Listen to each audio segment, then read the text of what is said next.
The blueprint hit the polished marble floor at 6:47 a.m., and Liam Carter's life shattered exactly 3 minutes later.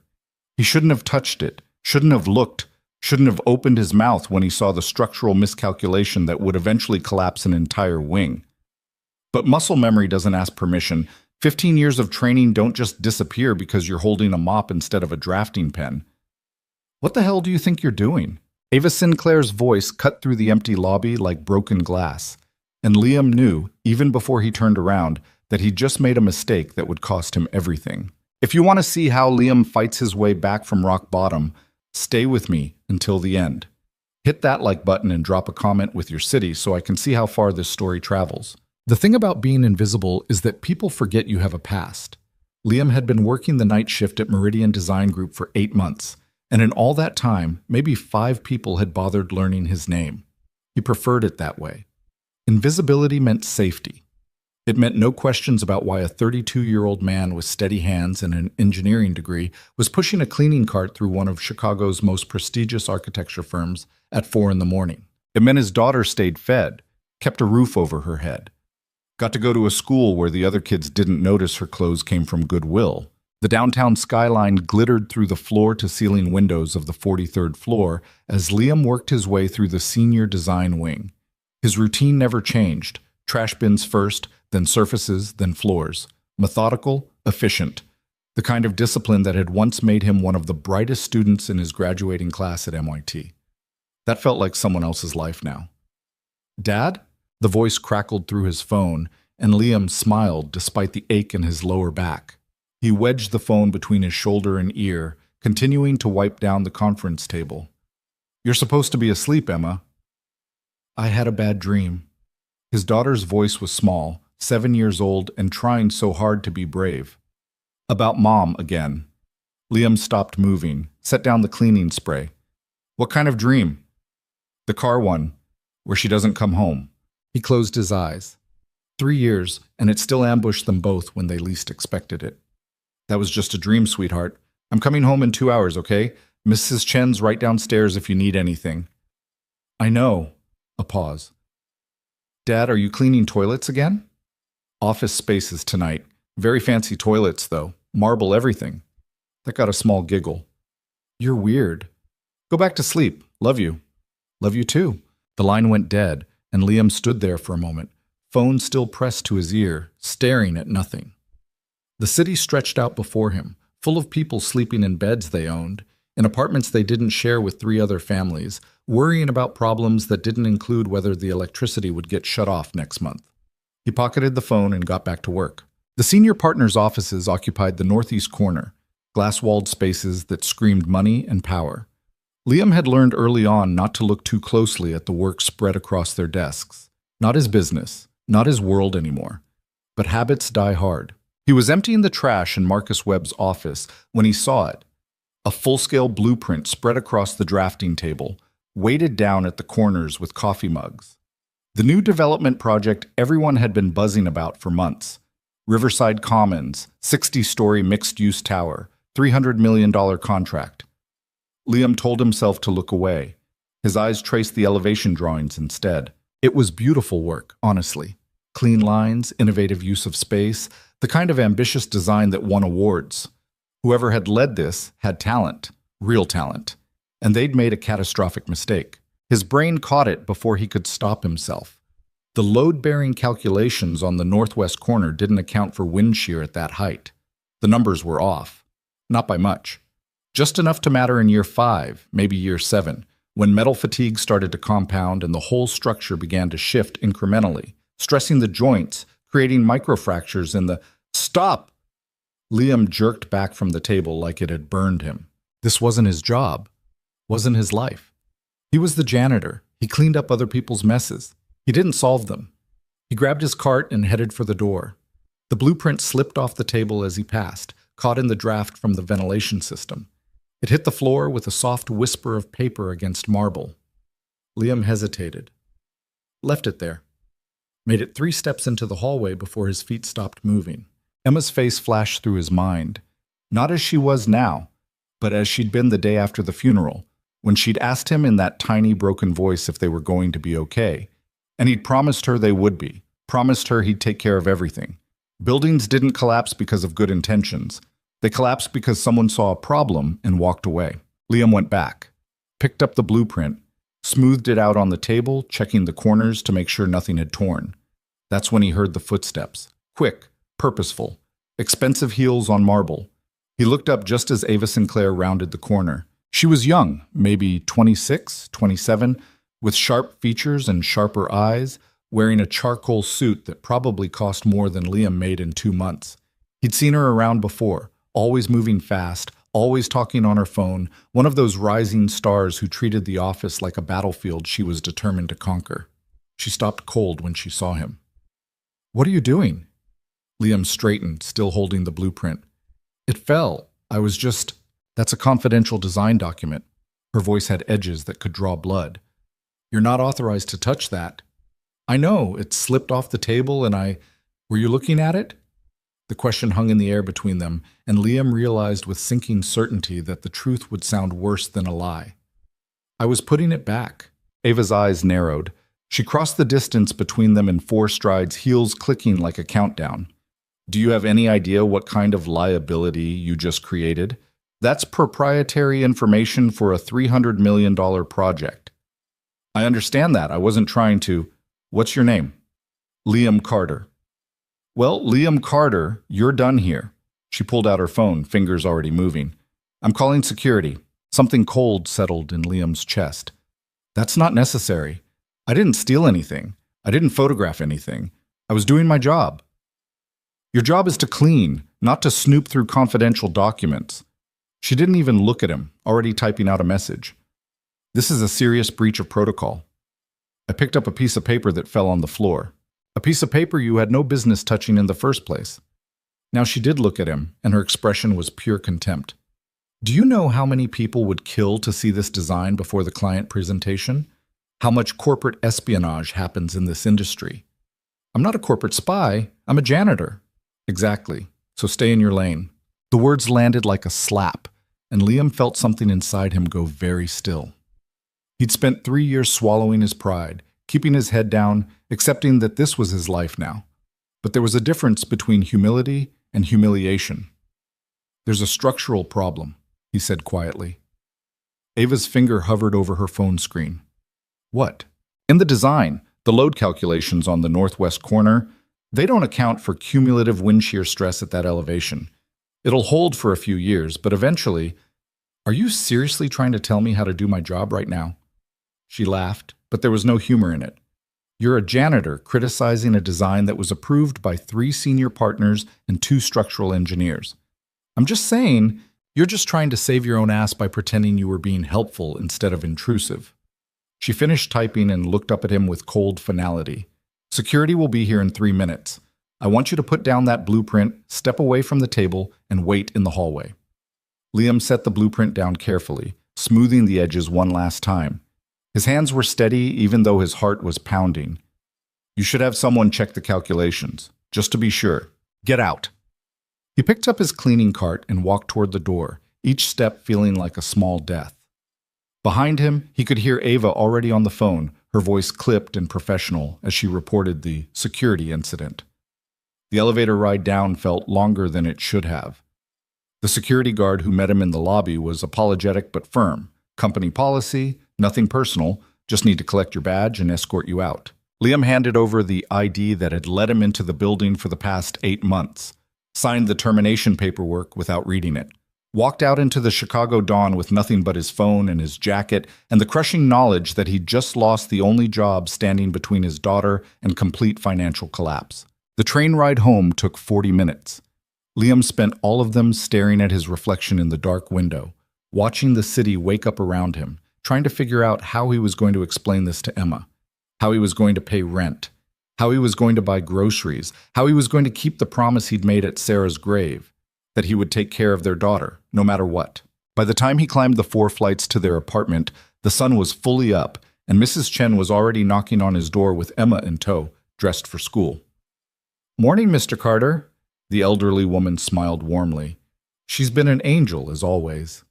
"Thanks, Mrs. Chen." Liam crouched down to Emma's level, forcing a smile he didn't feel. Hey, kiddo, sleep okay after we talked? Emma nodded, but her eyes were searching his face with that nerving 7-year-old perception that saw too much. You look sad. Just tired. Long night. You always say that. Because it's always true. He kissed her forehead. Go brush your teeth. I'll make breakfast. The apartment was small. One bedroom that Emma got, a living room where Liam slept on a pull-out couch that had come with the place. Kitchen barely big enough to turn around in. But it was clean, and it was safe, and it was theirs. For now. Liam made scrambled eggs and toast while Emma chattered about a project at school, some kind of building challenge with popsicle sticks. He listened and nodded in the right places, but his mind was already running calculations. 2 weeks of savings in the bank, maybe 3 if he stretched. Then what? Dad, you're not listening. He blinked and found Emma watching him with her mother's eyes, dark brown and impossibly perceptive. Sorry, sweetheart. Say that again? I said, can you help me with the building thing? You're good at building stuff. Something twisted in his chest. Yeah, I can help you with that. After he dropped Emma at school, Liam came back to the apartment and sat on the couch that was also his bed, staring at his phone. He should be looking for jobs, calling temp agencies, updating his resume. Instead, he pulled up the news. It took 15 minutes of searching before he found it. A small article in the Chicago Tribune's business section about Meridian Design Group's upcoming presentation for the Riverside Commons project. Biggest contract of the year, career-making opportunity for the firm, and a ticking time bomb if no one caught the mistake he'd seen. Liam closed his eyes and tried to tell himself it wasn't his problem anymore. Back at Meridian Design Group, Ava Sinclair was having the worst morning of her professional life. It had started well enough. She'd come in early to prep for the 9 a.m. design review, ready to present the Riverside Commons final drawings to Marcus Webb and the other senior partners. This was her project, her design, her lead, her chance to prove she belonged in the same room as people twice her age with 3 times her experience. Then the files had vanished. Not just vanished, corrupted, deleted, gone. Talk to me, David. Ava stood behind the IT specialist's chair, watching him type frantically. How bad is it? David Reeves, 23 and perpetually exhausted, didn't look up from his screen. Bad. Really bad. The entire project folder is gone. Every version, every backup, He stopped typing. Oh no. What oh no? I don't like oh no. The cloud backup failed 3 days ago, and nobody noticed. Ava felt the floor drop out from under her. That's impossible. We have redundancy protocols. Yeah, well, somebody screwed up the redundancy protocols? David finally turned to look at her, and his expression was pure devastation. I'm sorry, Ava. I don't know how this happened, but the only version we have left is the preliminary draft from 2 months ago. Everything since then is just gone. The conference room had gone very quiet. Ava could feel 6 pairs of eyes on her back. The senior partners, the junior designers, everyone who'd worked on this project for the past year. Marcus Webb cleared his throat. Ava, tell me we have physical copies. We have the printed presentation boards, but the digital files with all the calculations, the structural models, She stopped, forcing herself to breathe. We can rebuild it. We have the notes. The client presentation is in 5 days. Marcus's voice was gentle, which somehow made it worse. We can't walk in there with incomplete work. Then we work around the clock. We consider postponing. The word hung in the air like a guillotine blade. If we postpone, we lose the contract, Ava said flatly. You know that. Patterson Development is already talking to 3 other firms. If we show any weakness, if we present incomplete work, we're done anyway. Marcus stood, straightening his tie. I need you to figure out what happened here. Who had access to these files? Whether this was malicious or just catastrophic incompetence. And I need you to do it fast. The meeting dissolved into controlled chaos. People making calls, pulling archives, trying to salvage anything they could from the digital wreckage. Ava stood in the middle of it all, her mind racing. The files had been fine yesterday. She'd checked them herself before leaving at 8 p.m. Everything backed up, everything secure. And then the only person in the building overnight had been the janitor. Everyone stopped talking. Ava turned to find Jennifer Park, one of the junior architects, staring at her laptop with a strange expression. "What about him?" Ava asked. "I was reviewing the security logs, trying to figure out who accessed what." Jennifer looked up. "Liam Carter, that's the custodian you had escorted out this morning. His key card shows he was on this floor from 4:15 to 6:30 a.m. So? That's his shift. Right, but look at this." Jennifer turned her laptop around. Door access logs show he entered Marcus's office at 5:47. The file deletion timestamp is 5:52. The implication settled over the room like ice water. "That's circumstantial," David said carefully. "Could be a coincidence." "He was looking at the blueprints when I found him," Ava said slowly. "He claimed they'd just fallen, but..." Marcus's expression had gone very cold. "Did he have access to the network?" "Custodial staff doesn't have login credentials," David said. "But if he physically accessed a workstation that was still logged in..." He trailed off. The implication's obvious. Industrial sabotage. Marcus pulled out his phone. "I'm calling our lawyers. Ava, I need you to document everything about this morning's incident. Every detail. If this was intentional..." "Wait." Jennifer was frowning at her screen again. "This doesn't make sense." "What doesn't? If he deleted the files at 5:52, why did he stick around for another 40 minutes? Why not leave immediately?" She scrolled through more logs.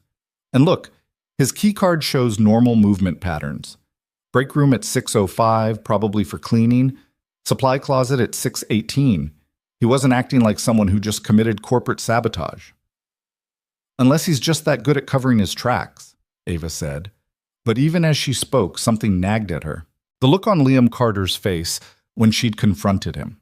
Not guilty, not nervous, just tired and resigned, and what he'd said about the structural problem. Did anyone actually check the northwest corner calculations? The question was out before Ava could stop herself. Everyone stared at her. "What?" Marcus said. "Before I had him removed, he said something about the load calculations, wind shear stress. He said there was a problem." "He's a janitor, Ava." "I know, but what if a janitor with no credentials and no authorization to even look at those documents happened to spot a problem that 3 licensed structural engineers missed?" Marcus's tone was sharp. "Think about what you're saying." Ava felt her face heat. "You're right, sorry, you're stressed. We all are." Marcus's voice softened slightly. "Focus on what we can control. Get me everything on Carter, background, employment history, anything that might indicate motive. And someone pull up the preliminary files. We need to start rebuilding from scratch."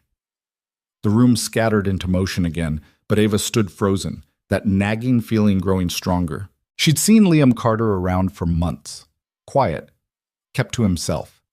Never caused problems. Never been late. Never called in sick. Never done anything to draw attention. Why would someone like that suddenly commit corporate sabotage? And why would he stick around afterward to be caught? "Jennifer," Ava moved to the younger woman's desk. "Can you pull up his employment file?" "Already on it." Jennifer's fingers flew across the keyboard. "Liam Carter, hired 8 months ago through a temp agency. Background check came back clean. No criminal record, no red flags. Previous employment is, What? It's sparse. Before this job, he has an 18-month gap. And before that..." Jennifer leaned closer to the screen. "Before that, he worked construction. Day labor mostly. Nothing steady." "What about education?" Jennifer clicked through several more screens, then went very still. "Oh, what is it?" "His application lists a bachelor's degree in architectural engineering from M1T. Graduated top of his class in 2015. The office noise faded into white static. "That can't be right," Ava said. "I'm looking at his transcripts right now. They're verified." Jennifer scrolled down. "Thesis on sustainable high-rise design in urban environments, published in 2 peer-reviewed journals. He had offers from 4 major firms before he even graduated." Then what the hell is he doing cleaning toilets? Nobody had an answer for that. Ava stared at the personnel file, her mind reeling. An MIT graduate working as a night janitor. It didn't make sense, unless something had gone very wrong in his life, or he was playing a very long game. "Keep digging," she told Jennifer. "I want to know everything about him, where he lives, who he associates with. why he dropped off the radar for 18 months. If this is corporate espionage, there's got to be a connection somewhere. But even as she said it, Ava couldn't shake the memory of Liam's face when she'd ordered him out. Not defiant, not angry, just sad. Wait. Liam spent the afternoon filling out applications. Dishwasher at a downtown restaurant. Night shift warehouse worker. Delivery driver. Each one felt like swallowing glass, but pride didn't pay rent. Emma would be home from school in 2 hours. He needed to have answers by then, needed to be able to tell her everything would be okay, even if he didn't believe it himself. His phone rang at 4:47 p.m., an unknown number. Liam almost didn't answer. Debt collectors had his number now, and he didn't have the energy for those conversations today.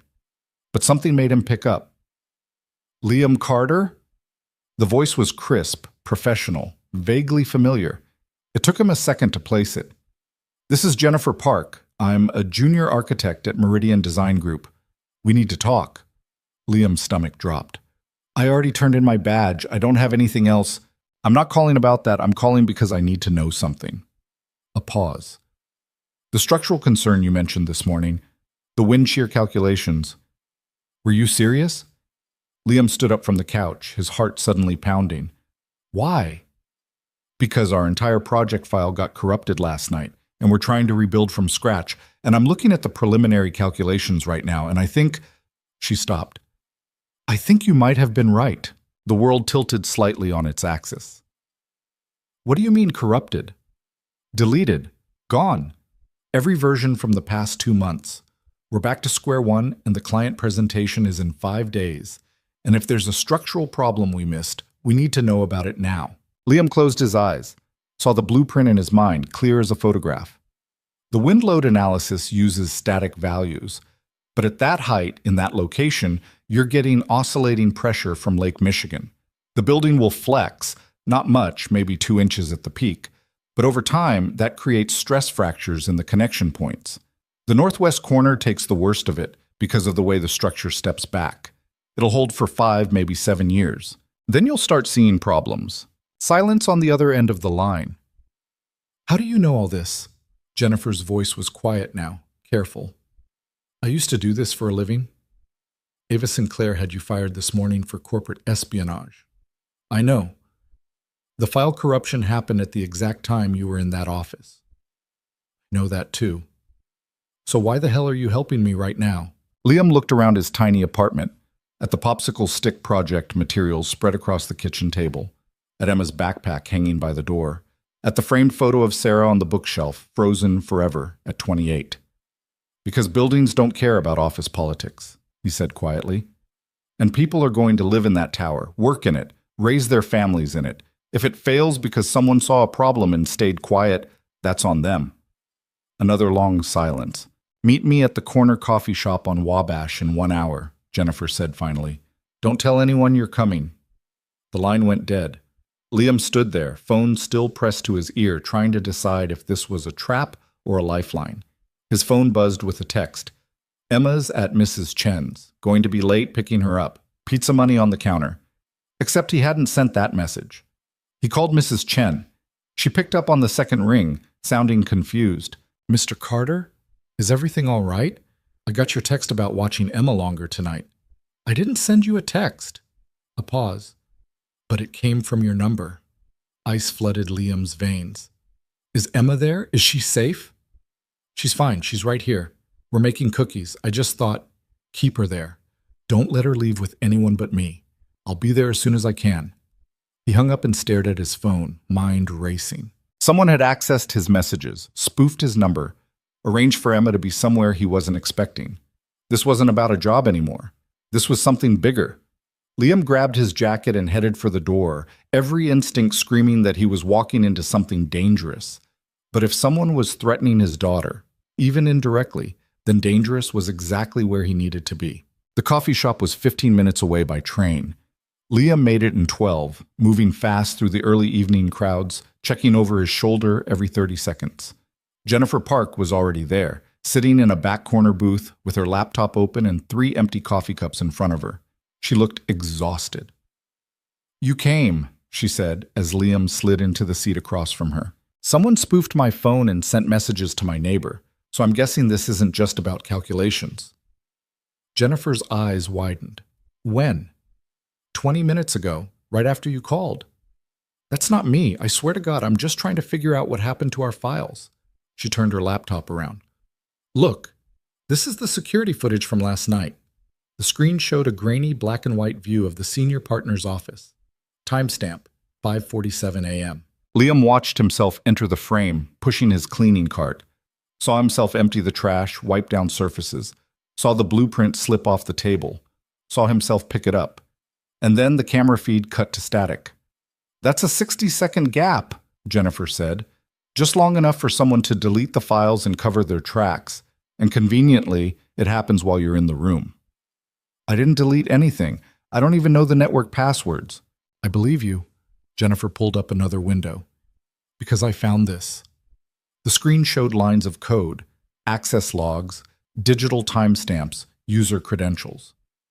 Someone with admin privileges accessed the file server at 5:52, Jennifer said. They used Marcus Webb's login credentials. But Marcus wasn't in the building. He didn't arrive until 8:15. So someone stole his password. Or he's lying about when he got here. Jennifer's voice dropped. Ava thinks you're a corporate spy. Marcus thinks you sabotaged the project, but what if this is about something else entirely? Like what?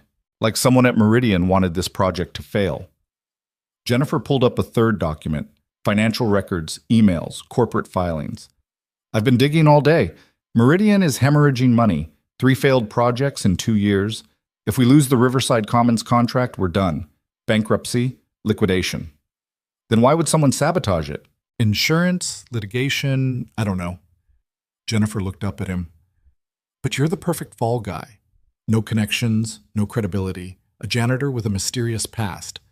Fire you, blame you, collect the insurance money when the project fails. Liam felt something cold settle in his chest. You're saying this was a setup from the beginning. I'm saying someone very smart is playing a very dangerous game, and we just became inconvenient. Outside the window, a black sedan pulled up to the curb. 2 men in suits got out. We need to go, Liam said quietly. What? Why? Because those aren't lawyers. The men were already moving toward the coffee shop entrance, walking with the kind of purpose that said they knew exactly who they were looking for. Liam grabbed Jennifer's laptop and her hand and pulled her toward the back exit, his mind already racing through options. He'd spent 3 years being invisible. That time was over. The back alley smelled like rotting garbage and stale beer, but Liam didn't slow down until they'd put 3 blocks between themselves and the coffee shop. Jennifer was breathing hard, her laptop clutched against her chest like a shield. Who the hell were those people? She gasped. I don't know, but they weren't here to ask questions. Liam pulled her into the doorway of a closed dry cleaner, checking the street behind them. No sign of the black sedan. Yet. Jennifer's phone buzzed. She glanced at the screen and her face went pale. It's Ava. She's asking where I am. Don't answer it. I have to. If I don't, she'll know something's wrong. Something is wrong. Liam's mind was racing, trying to piece together a puzzle with half the pieces missing. Someone set me up to take the fall for sabotaging that project. Now they're escalating, which means we're getting close to something they don't want us to find. Or they just want to clean up loose ends. Jennifer's hands were shaking as she typed out a response. I told her I went home sick, migraine. Will she buy it? Probably not. Ava's smart. She's going to start asking questions. Jennifer looked up at him, fear and determination fighting for space in her expression. We need proof, real proof, not just theories and coincidences. Then we need to get back into that building. Are you insane? Your badge is deactivated. Security has your photo. They'll arrest you on sight. Not if I go in through the loading dock. Liam had spent 8 months learning every entrance, every blind spot, every gap in the building's security, information he'd filed away without really thinking about why. The loading dock camera's been broken for 3 weeks. Night supervisor keeps forgetting to put in the work order. Jennifer stared at him. You're serious? Someone spoofed my phone to send messages to my neighbor. They know where I live. They know about Emma. His voice went flat and hard. I'm not waiting around to see what they do next. What about your daughter? If something happens to you, nothing's going to happen to me. Because I'm going to figure out who's behind this, and I'm going to make sure they can't hurt my family. He met her eyes. You don't have to come. This isn't your fight. Like hell it isn't. Jennifer straightened up, some of the fear leaving her face. Someone's trying to destroy my firm and frame an innocent person for it. That makes it my fight too. Liam felt something unfamiliar stir in his chest, something that might have been hope if he let himself believe in it. Then we need to move fast. What time does the night shift start? 10 p.m., skeleton crew on weekends. He checked his watch, 6:47. We've got 3 hours. I need to get Emma somewhere safe first. I'll come with you. 2 people are harder to follow than 1. They took the train north, changing lines twice and doubling back once to make sure they weren't being tailed. Liam kept his head down, watching reflections in windows, memorizing faces. Jennifer stayed close, her laptop bag slung over her shoulder, trying to look like just another tired commuter heading home. Mrs. Chen's building was a narrow 3-flat in Uptown, wedged between a laundromat and a Vietnamese restaurant. Liam buzzed the apartment and waited, every second stretching like pulled wire. The intercom crackled. Mr. Carter, that you? Yeah, can I come up? The door buzzed open. Liam took the stairs 2 at a time, Jennifer trailing behind him, and found Mrs. Chen waiting in the hallway with Emma beside her. His daughter's face lit up when she saw him. Dad, Mrs. Chen and I made chocolate chip cookies. Do you want some? Liam crouched down and pulled Emma into a hug, breathing in the scent of her strawberry shampoo. 7 years old and already so much like her mother, smart and brave and completely unaware of how fragile the world actually was. Maybe later, sweetheart. I need to talk to Mrs. Chen for a minute, okay? Emma's expression shifted, that too perceptive look crossing her face. Is something wrong? No, everything's fine. Go grab your backpack. She hesitated, then nodded and disappeared back into the apartment. Mrs. Chen was watching him with concerned eyes. Mr. Carter, what's going on? That text you sent, I didn't send it. Someone hacked my phone. Liam kept his voice low. I need to ask you a favor. A big one. Can Emma stay with you tonight? Maybe tomorrow too? Of course, but I can't explain everything right now, but there's some trouble at my old job and I need to make sure she's somewhere safe while I sort it out. Mrs. Chen's face hardened with understanding. She'd fled Saigon in 1975 with 3 children and a suitcase. She knew what trouble looked like. She can stay as long as you need. But you be careful, yes? That little girl needs her father. I know. Liam pulled out his wallet and handed her 3 20s, money he couldn't really spare but also couldn't afford not to spend. For food and anything else she needs. Put that away, you insult me. Mrs. Chen pushed the money back into his hands. You go do what you need to do. Emma will be safe here. Emma reappeared with her backpack, now looking genuinely worried. Dad, what's happening? Liam knelt down again, taking her small hands in his. Remember when I told you that sometimes grown-ups have to solve big problems, and it takes a little while? Yeah. Well, I've got one of those problems right now, so you're going to have a sleepover with Mrs. Chen for a day or 2 while I fix it, okay? Is it because you lost your job? The question hit him like a punch to the gut. How did you know about that? I heard you on the phone earlier. You were filling out applications. Her eyes were shining with unshed tears. Are we going to be okay? Liam pulled her close, his throat tight.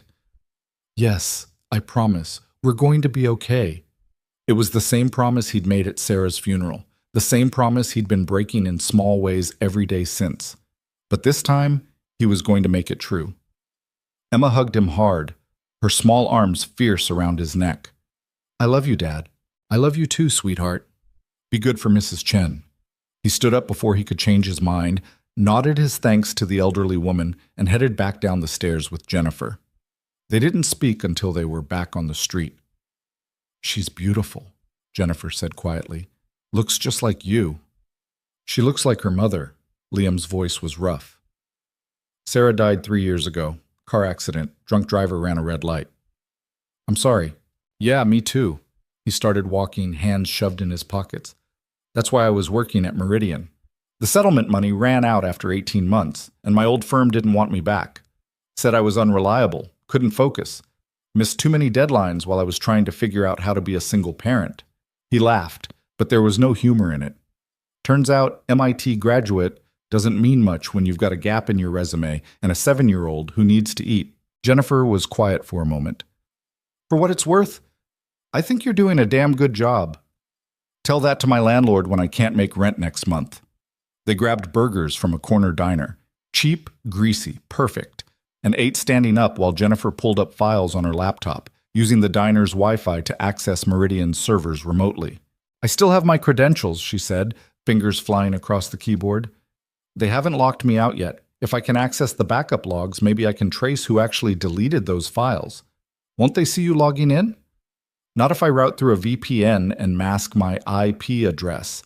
I'm not completely useless with tech. She frowned at the screen. Okay, this is weird. What?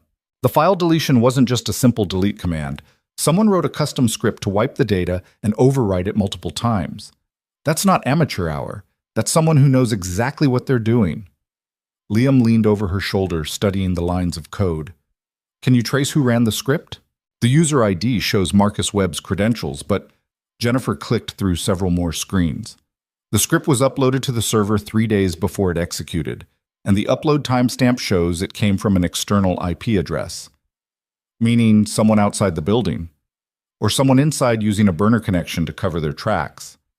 Jennifer's eyes widened. Wait, look at this. She pulled up an email chain, messages between Marcus Webb and someone named Richard Patterson. The subject line read, Riverside Commons, Contingency Planning. Liam scanned the messages, his stomach sinking with each line. Marcus, if the structural review comes back unfavorable, we need options. Can't afford another lakefront disaster. Patterson, understood. Insurance policy would cover catastrophic failure during construction phase. Might be the cleanest exit. Marcus, let's hope it doesn't come to that, but good to know we have a safety net. Lakefront disaster, Jennifer said quietly. That was 2 years ago. Meridian designed a waterfront hotel that had to be torn down halfway through construction because of foundation problems, cost them $40 million and nearly bankrupted the firm. And now they're looking at another potential structural failure. Liam's mind was racing. If the Riverside Commons project has the same kind of problems I saw in those blueprints, they'd be facing another massive loss unless they sabotage it themselves and collect the insurance money. Jennifer's face had gone pale. That's fraud. That's criminal. That's also why they needed a fall guy. Liam straightened up, everything clicking into place. Someone saw me looking at those blueprints and realized I'd spotted the structural flaw. If I went public with it, the whole project would collapse before they could trigger their insurance claim. So they framed me for sabotage, deleted the files to create chaos, and planned to blame everything on the disgruntled janitor with a mysterious past. But you didn't go public. You just got fired and went home. Which is probably why they're escalating now. I'm a loose end. Liam checked his watch. 8:15. We need to get into that building and find the original calculations. If I can prove there's a real structural flaw, it blows their whole plan apart. How does that help you? Because if I'm right about the flaw, then I couldn't have sabotaged the project. I was trying to save it. And if there's evidence that Marcus knew about the problem and covered it up, then he's the one who belongs in jail, not me. Jennifer closed her laptop slowly. You realize this is insane, right? Breaking into a building to steal evidence that might prove a conspiracy theory we can barely prove exists? You have a better idea? Not even a little bit. She stood up, slinging her laptop bag over her shoulder. But if we're doing this, we're doing it smart. I know where Marcus keeps his physical files, and I know the security patterns. Weekend night shift is just 2 guards, one at the main desk, one doing rounds every 45 minutes. You've been planning this. I've been thinking about it since those men showed up at the coffee shop. Jennifer's jaw was set. Nobody gets to destroy my career and frame innocent people without a fight. They took the train back downtown, staying quiet, blending into the Saturday night crowd of people heading out to bars and clubs. The Meridian building rose up against the night sky, all glass and steel and expensive architecture. Liam had spent 8 months cleaning those floors, invisible to everyone who worked there. Tonight, he was going to make damn sure they saw him. The loading dock was around back, down a concrete ramp that delivery trucks used during the day. At night, it was just an empty stretch of pavement and a single rolling door that was supposed to stay locked but never quite latched properly. Liam tested it gently. The door rolled up 6 inches, then stopped. "There's a gap," he whispered. "Just barely enough." Jennifer looked dubious. "For you, maybe. I'm not exactly built for breaking and entering." "You don't have to come in. You can wait here and keep watch." "Like hell! I didn't come this far to sit in an alley." She grabbed the bottom of the door. "On 3?" They lifted together, muscles straining, and the door rolled up another foot. Enough space to squeeze through if they didn't mind getting dirty. Liam went first, pulling himself through and landing in a crouch on the concrete floor of the loading bay. The space was dark except for emergency exit lights, filled with the shapes of supply crates and cleaning equipment. Jennifer followed, significantly less gracefully, and they both stood there for a moment, breathing hard and listening. Silence. "Freight elevators this way," Jennifer whispered, leading him through the maze of boxes. "Go straight to the 43rd floor, but we'll need a key card." "No, we won't." Liam pulled a small plastic card from his wallet, his old badge, the one he was supposed to have turned in that morning. Grabbed it from the security guard's desk while he wasn't looking, figured it might come in handy. Jennifer stared at him. "You stole your own badge back?" "Borrowed. I was going to return it. You're either very smart or completely insane."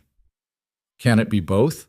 The freight elevator lurched upward with a grinding sound that seemed impossibly loud in the quiet building. Liam watched the floor numbers climb, his heart pounding, waiting for alarms to start blaring or security to come running. Nothing happened. They reached the 43rd floor and stepped out into familiar territory.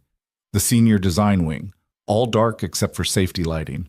Liam had walked these halls 100 times with his cleaning cart, background noise, and other people's important lives. Now he was here to steal their secrets.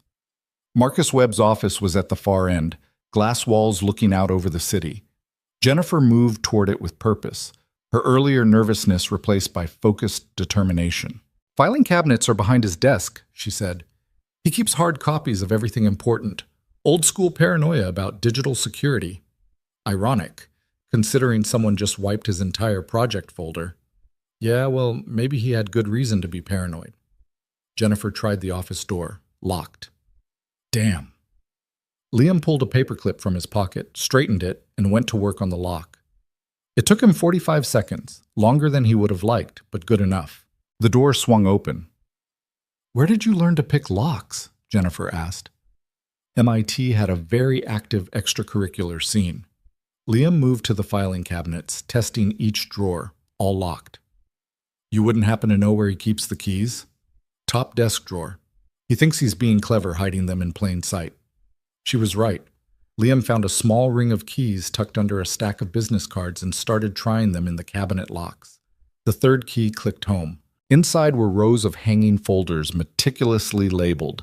Liam's fingers walked through them, looking for anything related to Riverside Commons. He found it in the second drawer, a thick folder stuffed with blueprints, calculations, structural reports, and email printouts.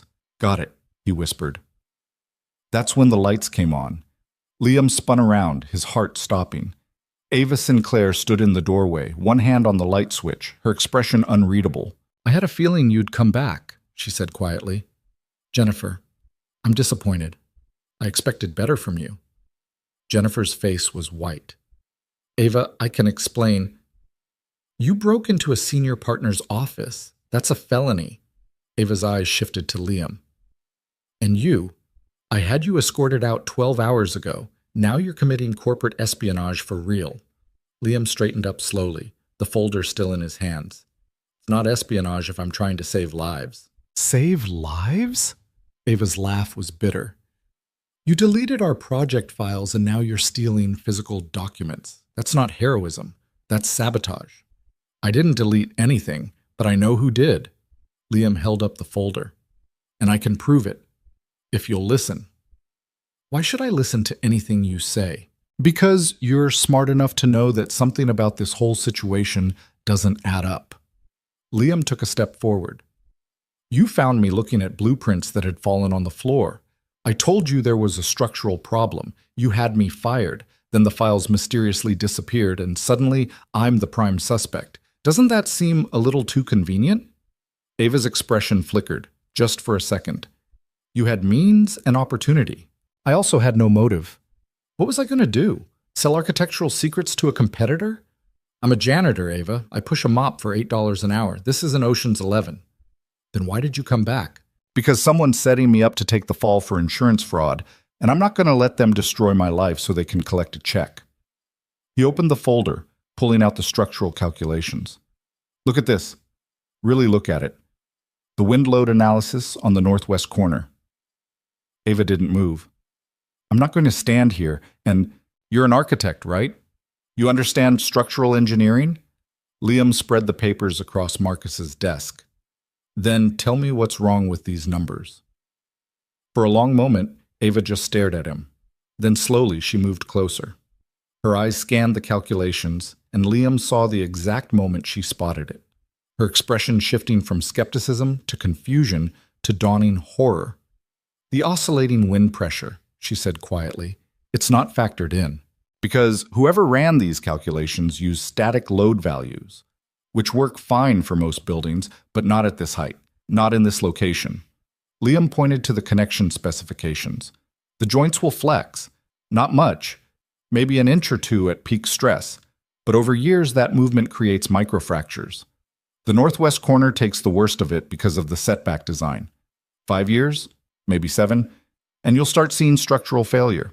Ava was very still, her finger tracing down the column of numbers. This is Marcus's handwriting. He signed off on these calculations personally. Which means he knew, or should have known.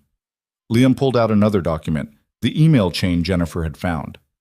And based on this, I think he did know. He just didn't care. Because a catastrophic structural failure during construction means insurance payout, a clean exit from a project that was going to bankrupt the firm anyway. Ava read the emails and Liam watched the color drain from her face. This can't be real, she whispered. Marcus wouldn't. He's been with this firm for 20 years. He's desperate. Jennifer spoke up for the first time. The firm is hemorrhaging money. 3 failed projects. If Riverside Commons goes south, Meridian is done. But if it fails in just the right way, they collect $40 million in insurance and blame it on the disgraced janitor who everyone saw stealing documents. Ava looked up at Liam, and for the first time he saw real uncertainty in her eyes. You're saying Marcus framed you. I'm saying someone did, and Marcus had the most to gain. Liam gathered the papers carefully. I need these documents. I need to take them somewhere safe and figure out what to do with them. You're not taking anything. Ava's voice was sharp again. This is evidence of a potential crime. It needs to go to the authorities. The authorities who will arrest me the second I show up? Liam shook his head. I've been fired, accused of corporate sabotage, and now I'm guilty of breaking and entering. You think anyone's going to believe me over Marcus Webb? I believe you. The words hung in the air like a fragile truce. Liam stared at her. What? I believe you. Ava's jaw was tight. I've been working on this project for 8 months. I've poured everything into it. And I missed this flaw, which means I'm either incompetent or someone deliberately kept me in the dark. She looked at the emails again. Marcus always insisted on handling the structural reviews personally. Now I know why. So what do we do? Jennifer asked. Ava was quiet for a long moment, thinking. We need more than just documents. We need proof that Marcus actively covered this up. Proof that he deleted the files and framed Liam. The security footage, Liam said. If we can get the full recording from that night, it's stored on a server in the IT department. David Reeves has access. Ava pulled out her phone. But if I call him now, Marcus will know something's wrong. He's probably monitoring my communications.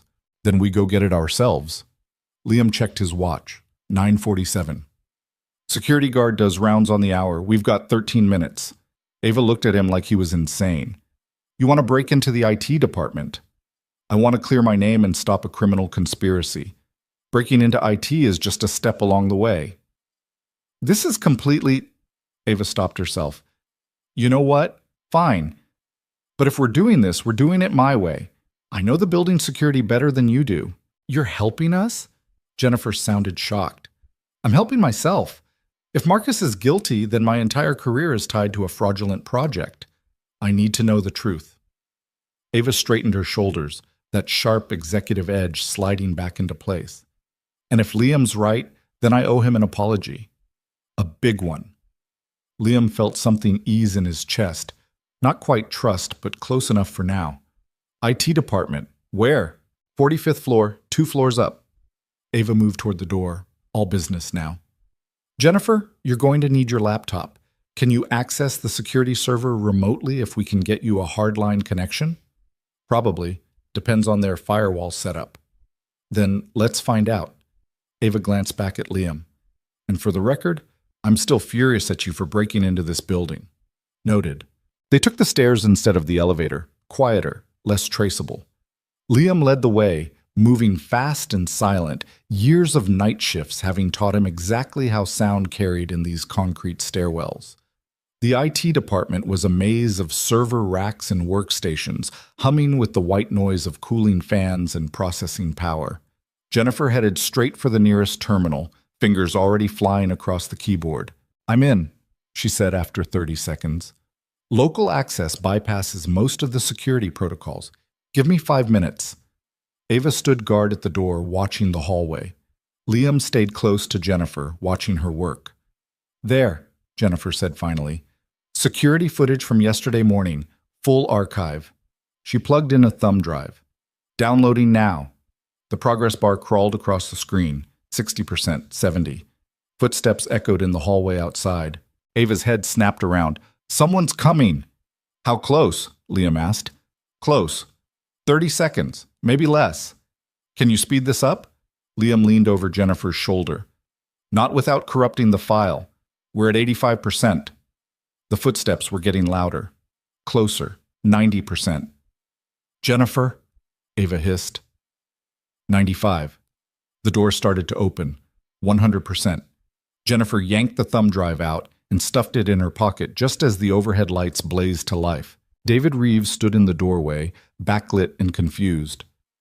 Jennifer, what are you doing here? David, hey.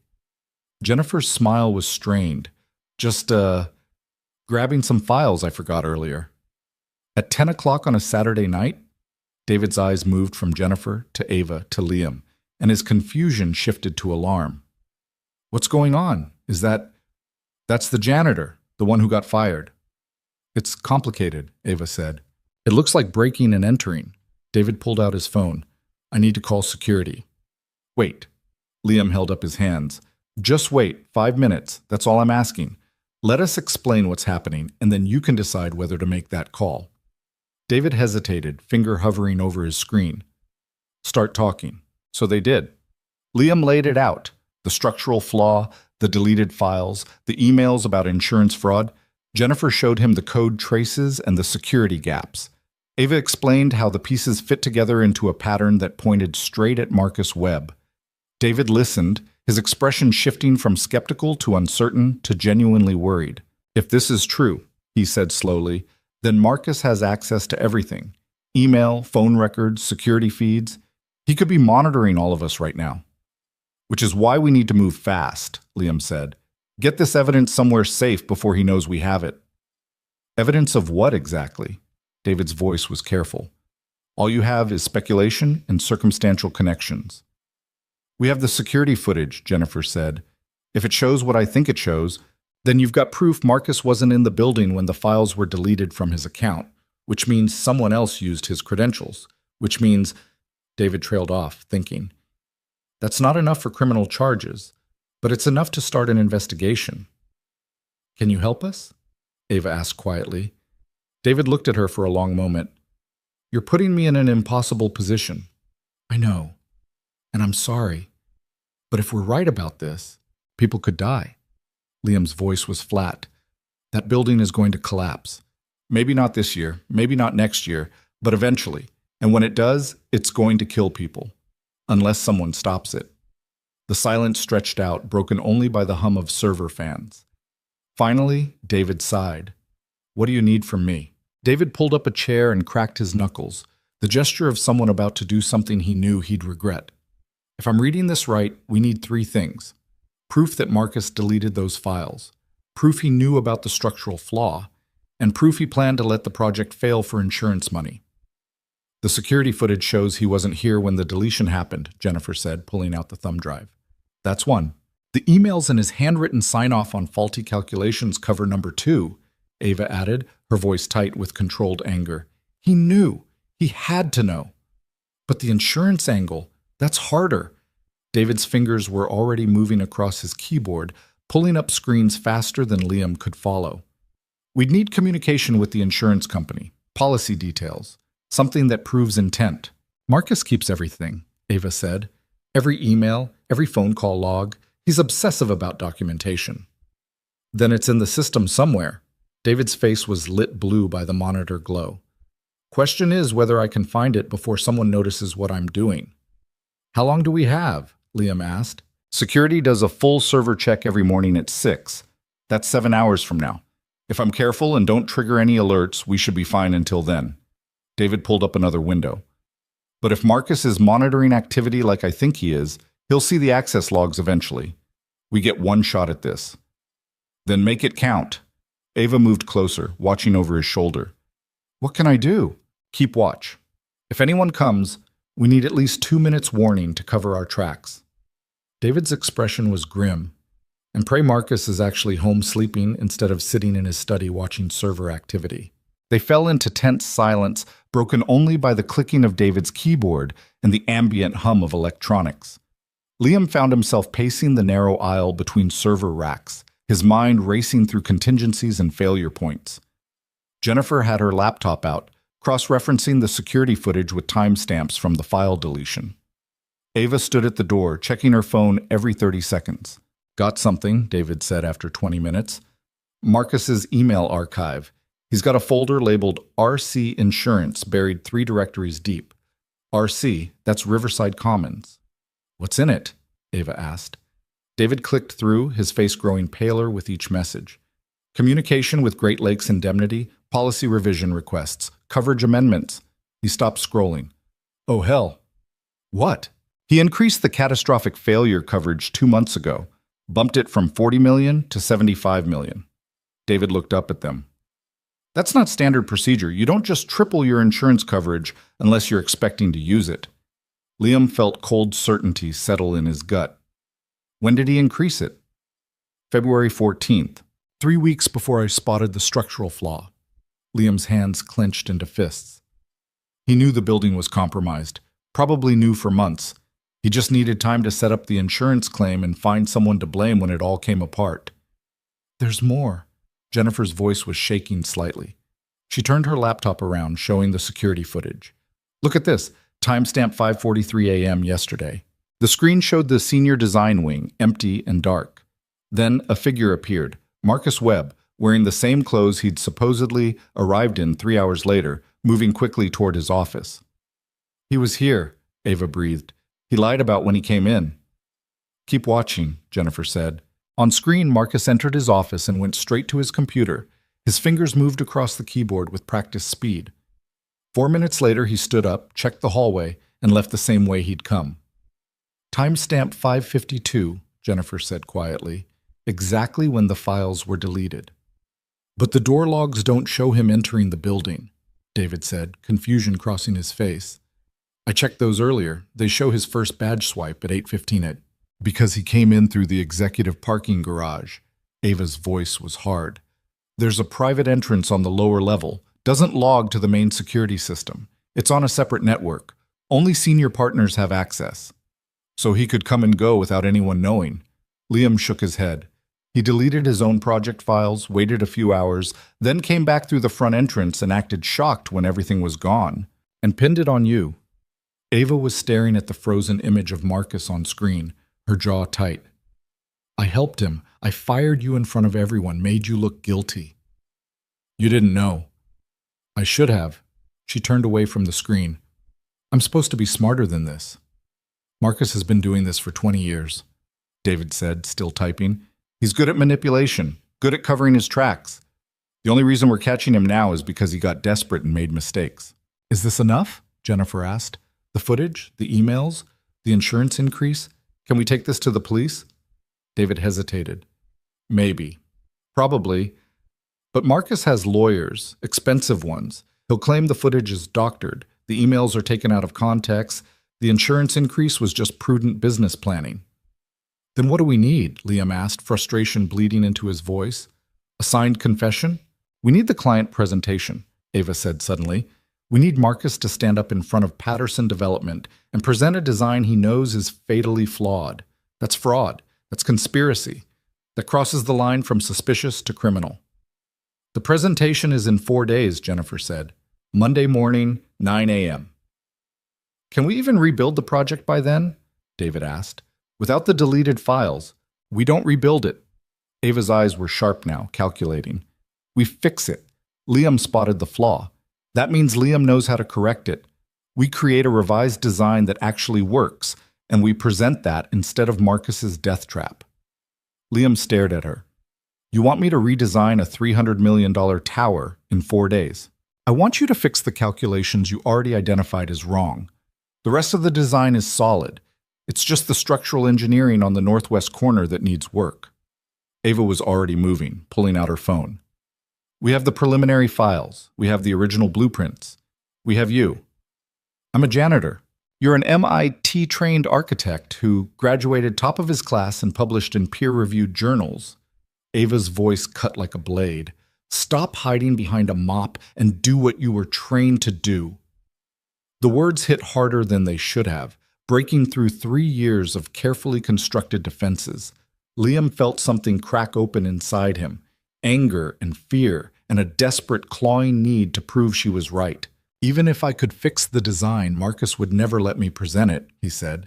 He'd shut it down the second he saw my name on the drawings. Then we don't use your name. Ava was typing furiously on her phone now. I'm the lead architect on record. I present the revised design. Marcus can't override me without explaining why he's rejecting a solution that fixes his own flawed calculations. He'll know something's wrong. Let him. By the time he figures it out, we'll be in front of the client with evidence that he deliberately sabotaged his own project. Ava looked up at them, her expression fierce. But we need to move fast. If Marcus realizes what we're doing... David's computer chimed with an alert. His face went white. Someone just accessed this session remotely, he said, fingers flying across the keyboard.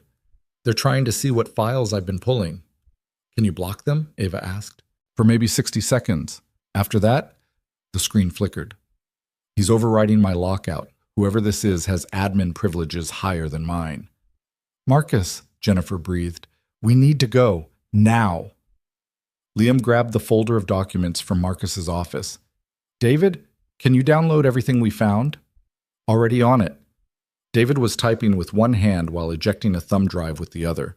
But he's going to know what we took. He's probably calling security, right? An alarm started blaring throughout the building, loud and insistent. Now, David finished, handing Liam the drive. That's the emergency lockdown protocol. All elevators disabled, all exits locked. We're trapped. The loading dock, Liam said.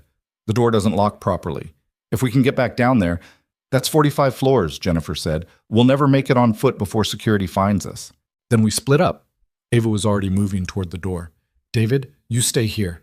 Act like you were working late and didn't notice anything wrong. Jennifer and I will take the east stairwell and try to draw security away from Liam. I'm not leaving you to... Liam started. You're the one they're looking for.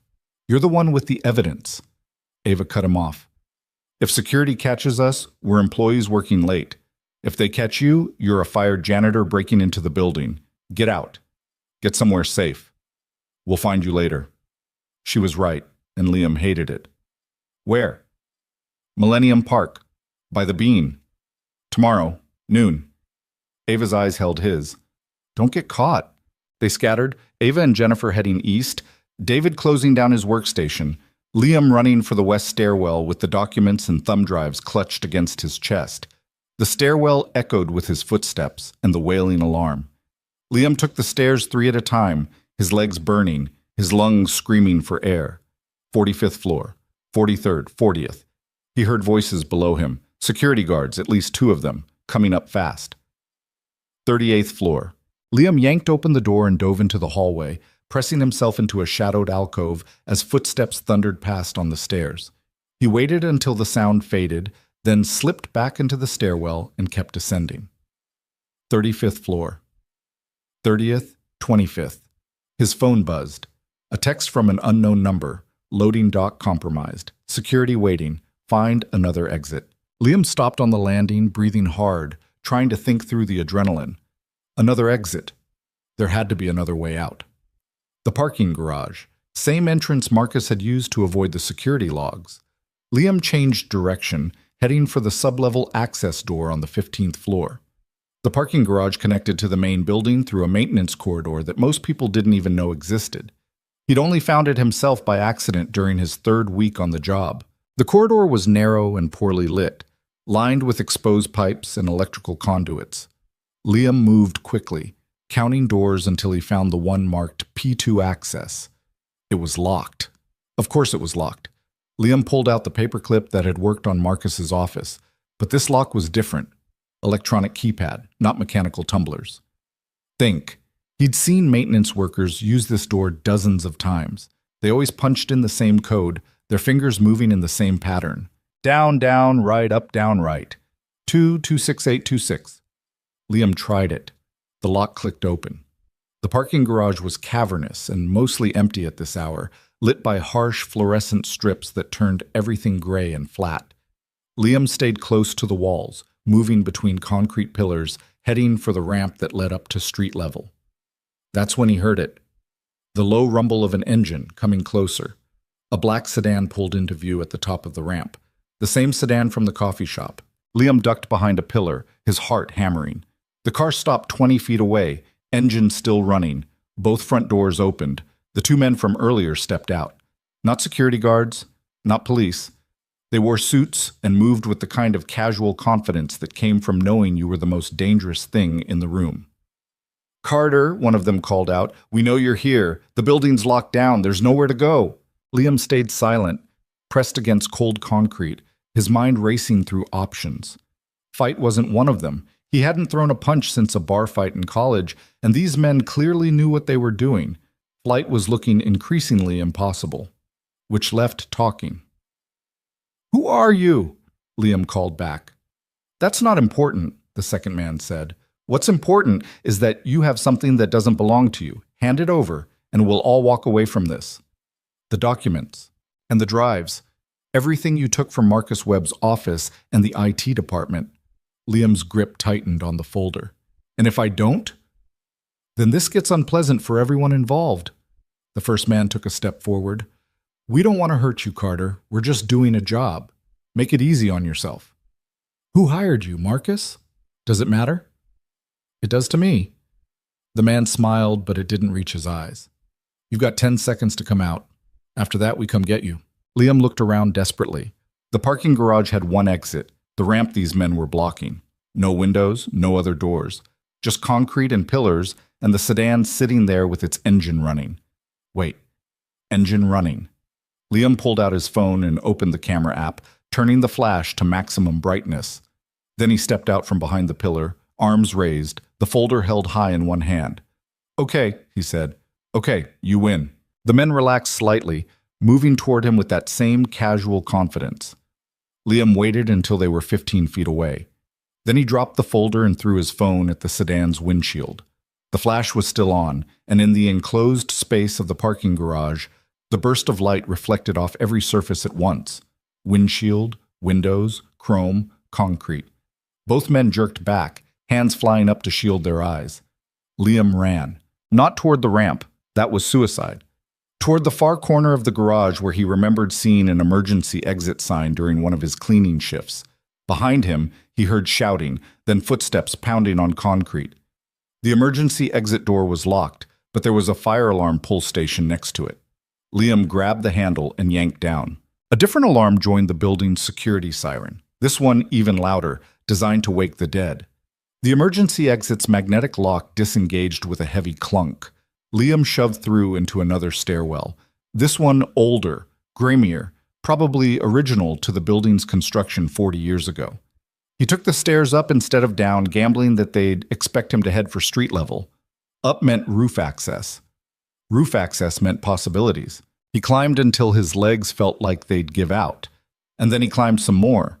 Behind him, the sounds of pursuit echoed in the concrete shaft, growing fainter as he put distance between himself and the men. Finally, he hit a door marked Roof Access, Authorized Personnel Only. It was locked. Liam wanted to scream. Instead, he pulled out the badge he'd stolen back from security and tried it on the card reader, knowing it wouldn't work but having no other options. The light turned green. The door opened. Wind hit him like a physical force as he stumbled onto the roof. The Chicago night spread out in every direction. The building's alarm was muted up here, replaced by the ambient sound of the city, traffic and distant sirens, and the hollow whistle of air moving between skyscrapers. Liam crossed to the edge and looked down. 43 stories of empty air between him and the street below. No fire escape. No convenient adjacent building. No miraculous way down. He was trapped. The roof access door opened behind him. One of the men stepped out, breathing hard, his earlier calm completely gone. "Nowhere left to run," he said, pulling something from his jacket. "Not a gun. A phone." He held it up, showing Liam the screen.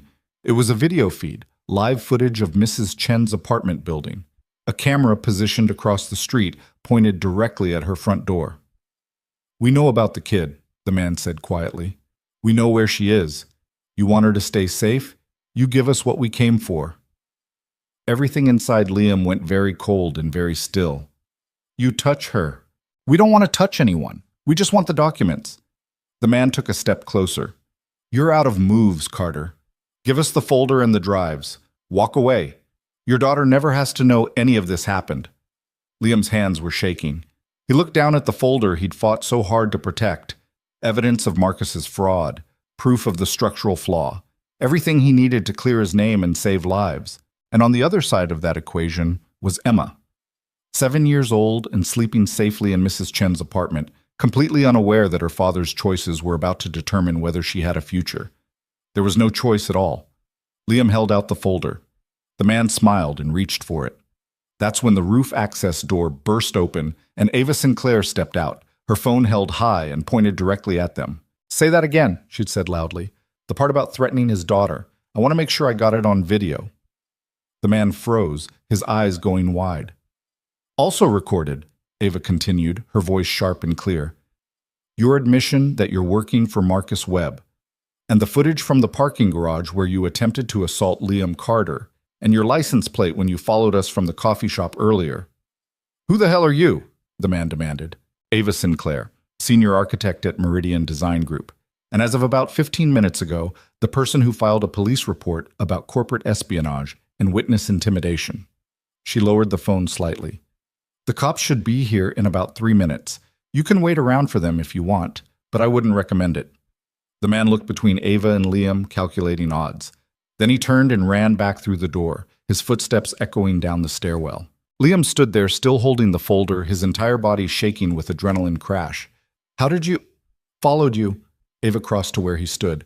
"Jennifer and I split up in the stairwell. I circled back and trailed you to the parking garage, saw the whole thing." She held up her phone. "Got most of it on video, too." "They were watching Emma." "I know. We'll figure that out. Right now, we need to get you somewhere safe." Ava's expression softened slightly. "You were going to give them everything to protect her."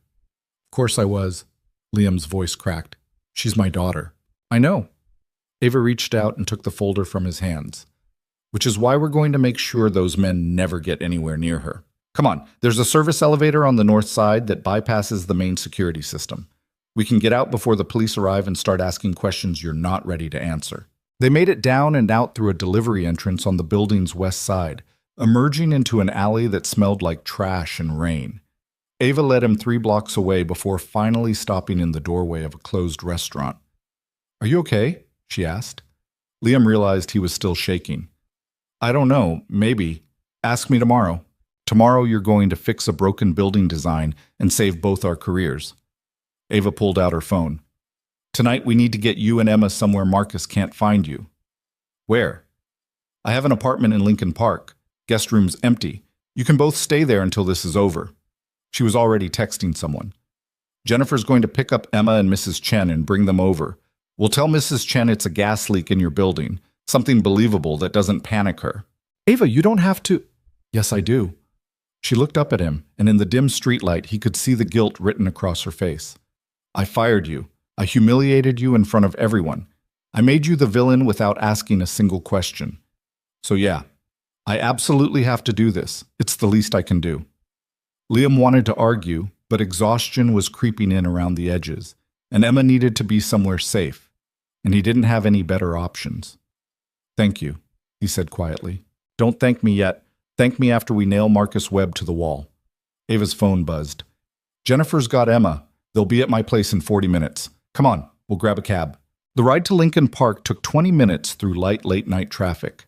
Ava's apartment was on the 8th floor of a modern building with doormen and security cameras and the kind of lobby that screamed money. Emma and Jennifer were waiting in the guest room when they arrived, Emma half asleep and clutching her backpack. "Dad!" She ran to him, and Liam caught her up in his arms, holding her tight enough to hurt. "Hey, sweetheart, you okay? Mrs. Chen said there was a gas problem. Are we going to go home soon?" "Not tonight. We're staying here with Ava for a little while." He carried her to the guest bed and tucked her in, smoothing her hair back from her face. "Go back to sleep. Everything's fine." Emma's eyes were already closing. "Love you, Dad." "Love you too." He stayed there until her breathing evened out, then joined the others in Ava's living room. Jennifer had her laptop out, already pulling up files. Ava was making coffee. "Okay," Jennifer said. "We've got the evidence. We've got the security footage. We know what Marcus did and why he did it. Now what?" "Now we rebuild the design," Ava said, handing Liam a mug. Or rather, Liam rebuilds it while we handle the logistics. Monday morning presentation happens in 88 hours. Can you fix the structural calculations in that time? Liam thought about the blueprints, the load-bearing calculations, the wind shear analysis. Thought about the thousands of hours he'd spent in school learning how buildings worked and why they failed. "Yeah," he said, "I can fix it." "Then that's what we do." Ava sat down across from him. "We work all weekend. We create a design that actually functions. And Monday morning we walk into that presentation and show Patterson Development what a real architectural firm looks like." "Marcus will know something's wrong the second he sees revised calculations," Jennifer said. "Let him." Ava's smile was cold. "By the time he figures out what we've done, it'll be too late. The client will see the corrected design. The police will have our evidence, and Marcus Webb will have nowhere left to hide." Liam looked around the room, at Jennifer hunched over her laptop, at Ava with her coffee and her fierce determination, at the guest room where his daughter slept safely. 3 days ago, he'd been invisible, a janitor with a mop and a past he was trying to forget. Now he was sitting in a luxury apartment planning to expose corporate fraud and redesign a $300 million building. Sarah would have laughed at the absurdity of it, would have told him he was being reckless and stupid and brave, would have told him she was proud. "Okay," Liam said, setting down his coffee. "Let's get to work." They worked through the night. Ava cleared her dining table and transformed it into a makeshift war room. Blueprints spread across every surface, laptops open and humming, coffee cups multiplying like bacteria. Jennifer handled the digital files, pulling up old versions and cross-referencing calculations. Ava coordinated logistics, making lists and timelines and contingency plans. And Liam did what he hadn't done in 3 years. He designed. His hand moved across the paper with muscle memory that hadn't faded, sketching load paths and stress vectors, recalculating wind coefficients and material tolerances. The numbers came back to him like a language he'd forgotten he spoke, flowing from brain to hand to page without conscious thought. "The problem isn't just the wind shear," he said, around 2 in the morning, erasing a line and redrawing it with fractional precision. "Marcus's design treats the building like it's static, but at this height, in this location, it needs to breathe. The structure has to flex without compromising integrity." "So we add dampening systems?" Ava asked, leaning over his shoulder. "Dampening helps, but it's not enough. We need to redistribute the load entirely." Liam tapped the northwest corner. "This setback creates a weak point. The wind hits here and has nowhere to go, so instead of fighting it, we channel it." He sketched rapidly, his vision crystallizing on the page. "We add a series of vertical cores that act like shock absorbers. The building still moves, but the movement is controlled, distributed across multiple points instead of concentrated in one corner. It's not revolutionary. They've been using similar principles in Tokyo for decades. But it works."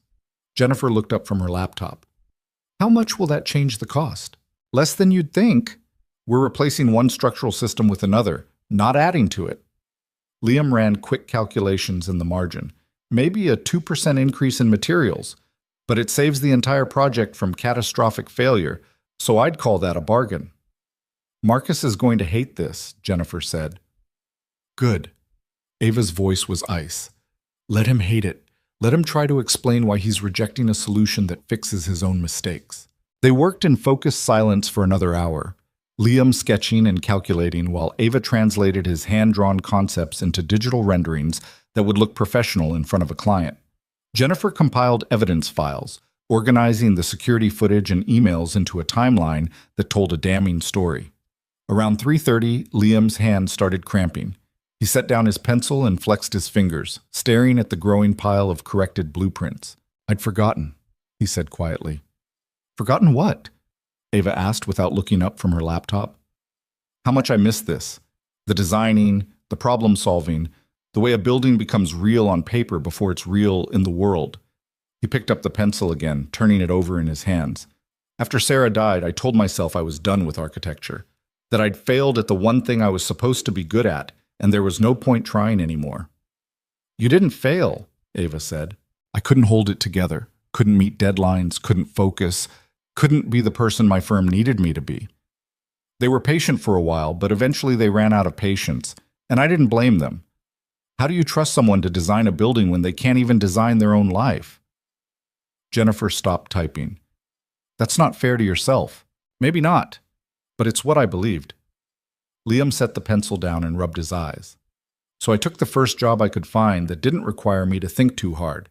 Became invisible. Figured if I couldn't be good at what I loved, I'd at least be reliable at something simple.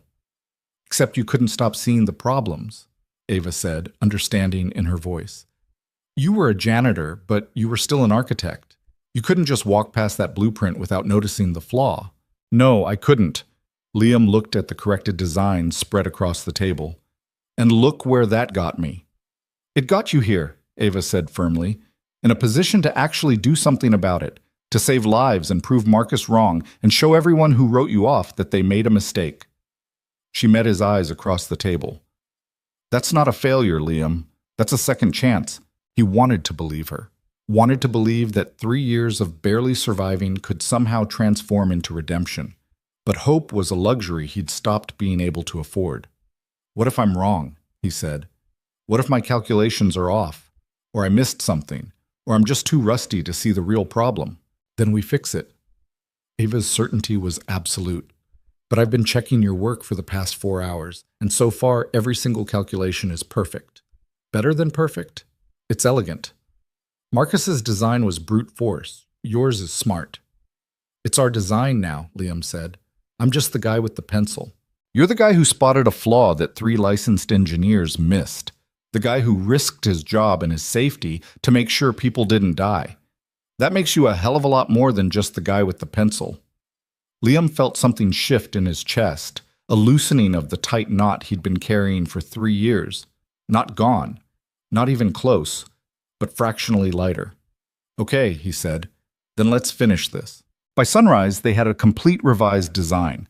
Every load calculation corrected, every structural element optimized, every weakness in Marcus's original plan addressed and solved. It was good work, the kind of work Liam had once done routinely and had convinced himself he'd never do again. Emma woke up around 7, wandering into the dining room in her pajamas and rubbing sleep from her eyes. She stopped when she saw the blueprints covering every surface, her gaze tracking the complex lines and numbers. Are you building something? She asked. Fixing something, Liam said, pulling her onto his lap. Remember that big building project I told you about? Well, it had some problems, and we're making it better. Emma studied the nearest blueprint with serious concentration. Is this what you used to do, before you cleaned offices? The question landed like a knife between his ribs. Yeah, this is what I used to do. It looks hard. It is hard, but it's also good, important. He kissed the top of her head. What do you think? Does it look okay? Emma tilted her head, examining the drawings with the gravity of a professional critic. It needs more windows. Despite everything, the exhaustion, the fear, the crushing weight of what they were about to attempt, Liam laughed. You're absolutely right. It does need more windows. Ava brought Emma a bowl of cereal and set it on the only clear corner of the table. Your dad's really smart, you know that? He's helping us solve a really big problem. Emma nodded, mouth full of Cheerios. I know. He helps me with my homework, too. He's good at math. The best, Ava agreed, and the look she gave Liam held something that might have been respect, or might have been apology, or might have been both. Jennifer emerged from the guest bathroom looking haggard but determined. I've been thinking about Monday. We can't just walk into that presentation cold. Marcus will be there. His lawyers will probably be there. We need a strategy. The strategy is simple, Ava said. I present the revised design. I'm the lead architect on record. Marcus can't stop me from presenting without cause. He'll try to object, but by then the client will be seeing corrected calculations and improved structural integrity. Patterson Development isn't stupid. They'll know which design is better. And when Marcus accuses us of sabotage, Jennifer asked, we show them the evidence, the security footage, the emails, the insurance documents. Ava's expression was grim. We turn it around on him, make him defend why he rejected a superior design that fixes his own mistakes. That's going to get ugly, Liam said. Good. Let it get ugly. I want everyone in that room to see exactly who Marcus Webb really is. Ava checked her watch. We've got 36 hours before the presentation. We need to print the final designs, prep the presentation boards, and practice the pitch until we could do it in our sleep. I can't be in that room, Liam said. Marcus will have me arrested the second I show up. You're right, you can't. Ava's voice softened. But you don't need to be there in person. Your work will speak for itself. And once this is over, once Marcus is exposed and the truth comes out, you'll get the credit you deserve. I don't need credit. I just need Emma to be safe and my name cleared so I can get a job that doesn't involve cleaning toilets. Liam stood up, careful not to disturb his daughter. But first we need to make sure Marcus doesn't have us all arrested before Monday morning. Already on it. Jennifer held up her phone. I sent copies of everything to 3 different lawyers and a journalist I know at the Tribune. If anything happens to us, those files go public automatically. Marcus can't touch us without exposing himself.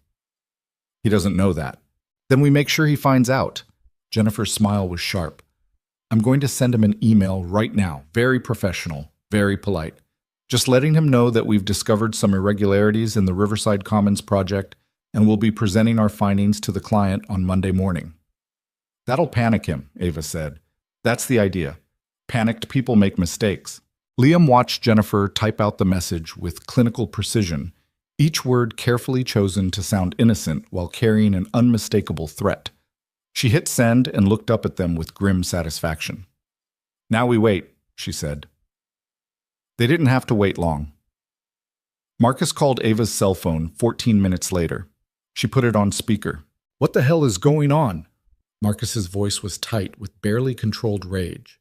I just got an email from Jennifer Park about irregularities in our project. What irregularities? Hello, Marcus. Ava's tone was professionally neutral. We found some structural concerns in the original calculations. Nothing that can't be fixed, but we thought it was important to address them before the client presentation. What structural concerns? The design was approved by 3 engineers. Yes. Well, we're finding that the wind load analysis might have been insufficient for a building of this height and location. I've asked my team to revise the calculations and present a corrected version on Monday. Silence on the other end of the line.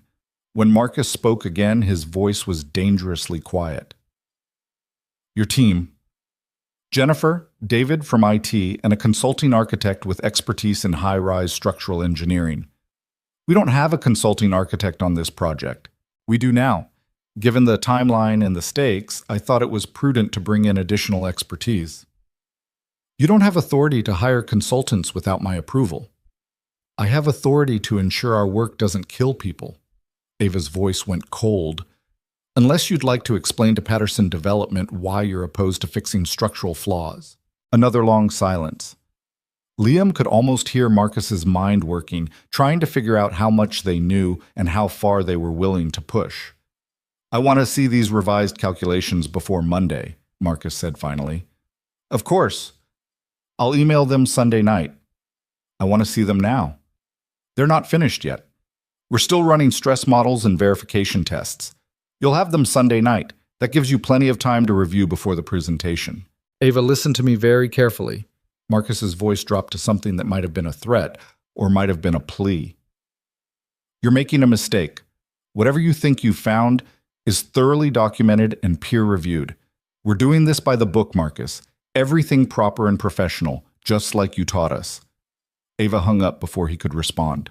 The silence in the apartment stretched out, broken only by Emma humming quietly to herself while she drew pictures on the back of a discarded blueprint. He's going to come after us, Jennifer said. Let him try. Ava was already texting someone. I'm looping in 2 more people from the firm, architects I trust who aren't in Marcus's pocket. We need witnesses, people who can verify that we followed proper procedures and that our design is structurally sound. Will they help? Liam asked. If they want to keep their jobs after Marcus gets fired, they will. Ava looked up from her phone. This is happening. We're past the point of no return. Monday morning, we walk into that conference room and we burn his world down.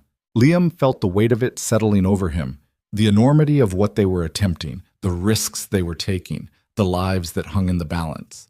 3 days ago, he'd been worried about making rent. Now he was part of a plan to expose corporate fraud and save a building from collapse. Sarah would have told him he was insane. She also would have been right there beside him. Then we'd better make sure we're ready, he said. They spent Saturday refining the presentation. Ava rehearsed her pitch while Liam and Jennifer offered feedback and suggestions. Emma played quietly in the corner, occasionally wandering over to ask questions about what they were doing. Liam tried to explain it in 7-year-old terms. They were fixing a building design so it would be safe, like how you fix a broken toy so it works properly again. Will the bad man get in trouble? Emma asked at one point. Liam exchanged glances with Ava. What bad man, sweetheart? The one who broke the building on purpose. Is he going to get in trouble? Out of the mouths of children. Yeah, Liam said. Yeah, I think he is. Emma nodded, satisfied, and went back to her drawings. Saturday night, Ava ordered pizza and they ate on the floor of her living room, too tired to care about formality. David showed up around 8 with more printed files and a laptop full of backup documentation. Marcus tried to lock me out of the system today, he said, dropping into a chair. Changed my access credentials without warning. Lucky I saw it coming and made offline copies of everything first. He's panicking, Jennifer said. Good. Panicking people are dangerous, David countered. He's got resources, connections. He could make our lives very difficult. Our lives are already difficult, Ava said. The question is whether we're going to let him get away with it or whether we're going to fight back. I'm just saying we should be prepared for anything. David pulled up a file on his laptop. I've been monitoring Marcus's communications all day. He made 6 calls to his lawyers and 3 to Patterson Development. He's trying to reschedule the Monday presentation. Can he do that? Liam asked. Not without a good reason. And Patterson is getting impatient. They've been waiting 3 months for final designs. If Marcus tries to delay again, they'll probably pull the contract entirely. So he's trapped, Jennifer said. He has to let the presentation happen, but he knows we're going to expose him, which means Monday is going to be a war zone. Ava looked around at all of them. Everyone needs to understand what we're walking into. Marcus will have his lawyers there. He'll deny everything. He'll try to discredit us, claim we're the ones committing fraud. It's going to get nasty. I'm ready, Jennifer said. Same, David added. Ava turned to Liam. What about you? You're the one with the most to lose. If this goes wrong, I'm right back where I started, unemployed and scrambling to survive. Liam looked down at Emma, asleep on the couch with her head in his lap. But if it goes right, maybe she gets to grow up knowing her dad is someone who stood up for what was right. That's worth the risk. Sunday morning, they did a final run-through of the presentation. Ava stood at the front of the living room with printed boards propped on chairs, walking through each slide with precise confidence. She explained the structural improvements, highlighted the cost analysis, addressed potential objections before they could be raised. The question Patterson will ask is why we're presenting a revised design this late in the process, she said. And the answer is simple. Because we discovered a critical flaw that the original design failed to address. We had a choice between presenting a flawed design on schedule or presenting a corrected design with minimal delay. We chose safety over convenience. And when Marcus argues that the original design was fine, Jennifer asked, we show them the calculations side by side. Let them see which design actually works. Ava's expression was hard. Mathematics doesn't lie. Marcus does. They practiced for hours, Jennifer playing the role of difficult client, David throwing out technical objections, Liam watching for any weakness in the presentation. By noon, Ava could deliver the entire pitch in her sleep. That afternoon, Liam took Emma to a park a few blocks away while the others finalized logistics. They sat on a bench and watched pigeons fight over breadcrumbs, the normalcy of it almost surreal after the past few days. "Are you scared?" Emma asked suddenly. Liam considered lying, then decided she deserved better. "A little bit, yeah." "Of what?" "That I'm going to mess this up. That people won't believe me. That I won't be able to protect you." He put his arm around her shoulders. "But being scared doesn't mean we don't do the right thing. It just means we do it anyway, even though we're scared." Emma was quiet for a moment, processing this. "Mom used to say that too." "She did?" "When I was little. She said brave people aren't the ones who aren't scared. They're the ones who are scared but do the thing anyway." Liam felt his throat tighten. "Your mom was very smart." "I know." Emma leaned against him. "I miss her." "Me too, sweetheart. Every single day." They sat there for a while, watching the city move around them, people walking dogs, couples holding hands, kids chasing each other across the grass. Normal Sunday afternoon things that felt impossibly distant from the corporate warfare waiting for them tomorrow. "Dad?" Emma said eventually. "Yeah? Are you going to be an architect again? Like you used to be?" The question hung in the air between them.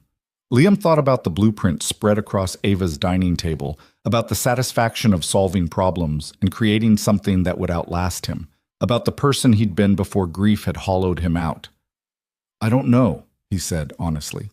"Maybe, if people will let me." "I think they should. You're really good at it." Emma looked up at him with absolute certainty. "And you're a good dad too. You can be both." Liam pulled her close, blinking against the sudden burn of tears. "Thanks, kiddo." They walked back to Ava's apartment as the sun started setting, painting the Chicago skyline in shades of orange and gold. Tomorrow would bring confrontation and consequences. Tonight, Liam let himself believe just for a moment that maybe everything would work out. Sunday night, they gathered one last time to review the plan.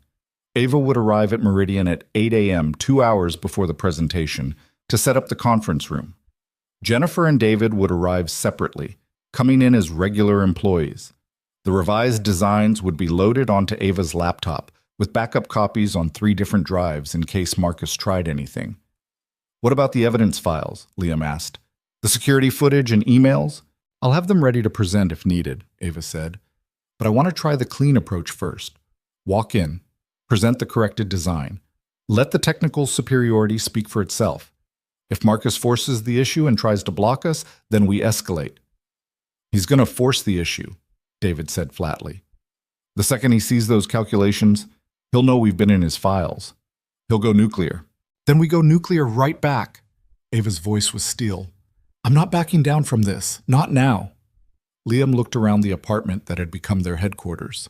Empty coffee cups and crumpled papers, laptops still running, blueprints rolled and stacked and ready to go. 3 days ago, these people had been strangers. Now they were co-conspirators, allies, maybe even friends. "Thank you," he said quietly. "All of you. You didn't have to do any of this." "Yeah, we did," Jennifer said. "Nobody gets to commit fraud and ruin lives without pushback. That's not how this works." "Plus, you were right about the structural flaw," David added. "That building would have killed people. Stopping that is worth the risk." Ava just looked at him for a long moment. "I fired you in front of everyone. Treated you like a criminal without asking a single question. If I don't do everything in my power to fix that mistake, I don't deserve to call myself an architect." Liam nodded, not trusting his voice. They said their goodnights around 11. David and Jennifer left for their own apartments. Ava showed Liam and Emma to the guest room one more time. "Try to get some sleep," she said. "Tomorrow's going to be intense." "What about you?" "I'll sleep when this is over." She paused in the doorway. "Liam, whatever happens tomorrow, you should be proud of what you've done here. You saw a problem and you refused to walk away. That takes courage. Or stupidity. Sometimes they're the same thing." Ava's smile was brief and genuine. "Good night. See you on the other side." Liam lay awake long after Emma fell asleep, staring at the ceiling and running through worst-case scenarios. Marcus could have them arrested for corporate espionage. The client could reject the revised design. The evidence could somehow disappear. 1,000 things could go wrong, but they could also go right. For the first time in 3 years, Liam let himself imagine a future where he wasn't just surviving, where he could use his skills and support his daughter, and maybe, just maybe, prove to himself that he was still the person he used to be. It was a fragile hope, easily broken, but it was hope nonetheless. Somewhere around 3 in the morning, Liam finally drifted off to sleep with blueprints dancing behind his eyelids, and his daughter's steady breathing the only sound in the darkness. Monday morning arrived too soon and not soon enough. Liam woke Emma at 6:30, earlier than he wanted to, but late enough that she'd gotten some sleep. Mrs. Chen arrived at 7 to take her to school, fussing over both of them and pressing a container of homemade soup into Liam's hands. "You look terrible," she said bluntly. "When did you last eat real food?" "Yesterday. Maybe."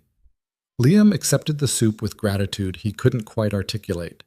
"Thank you for everything, Mrs. Chen, for watching Emma, for not asking too many questions." "Questions can wait. Right now you go do what you need to do."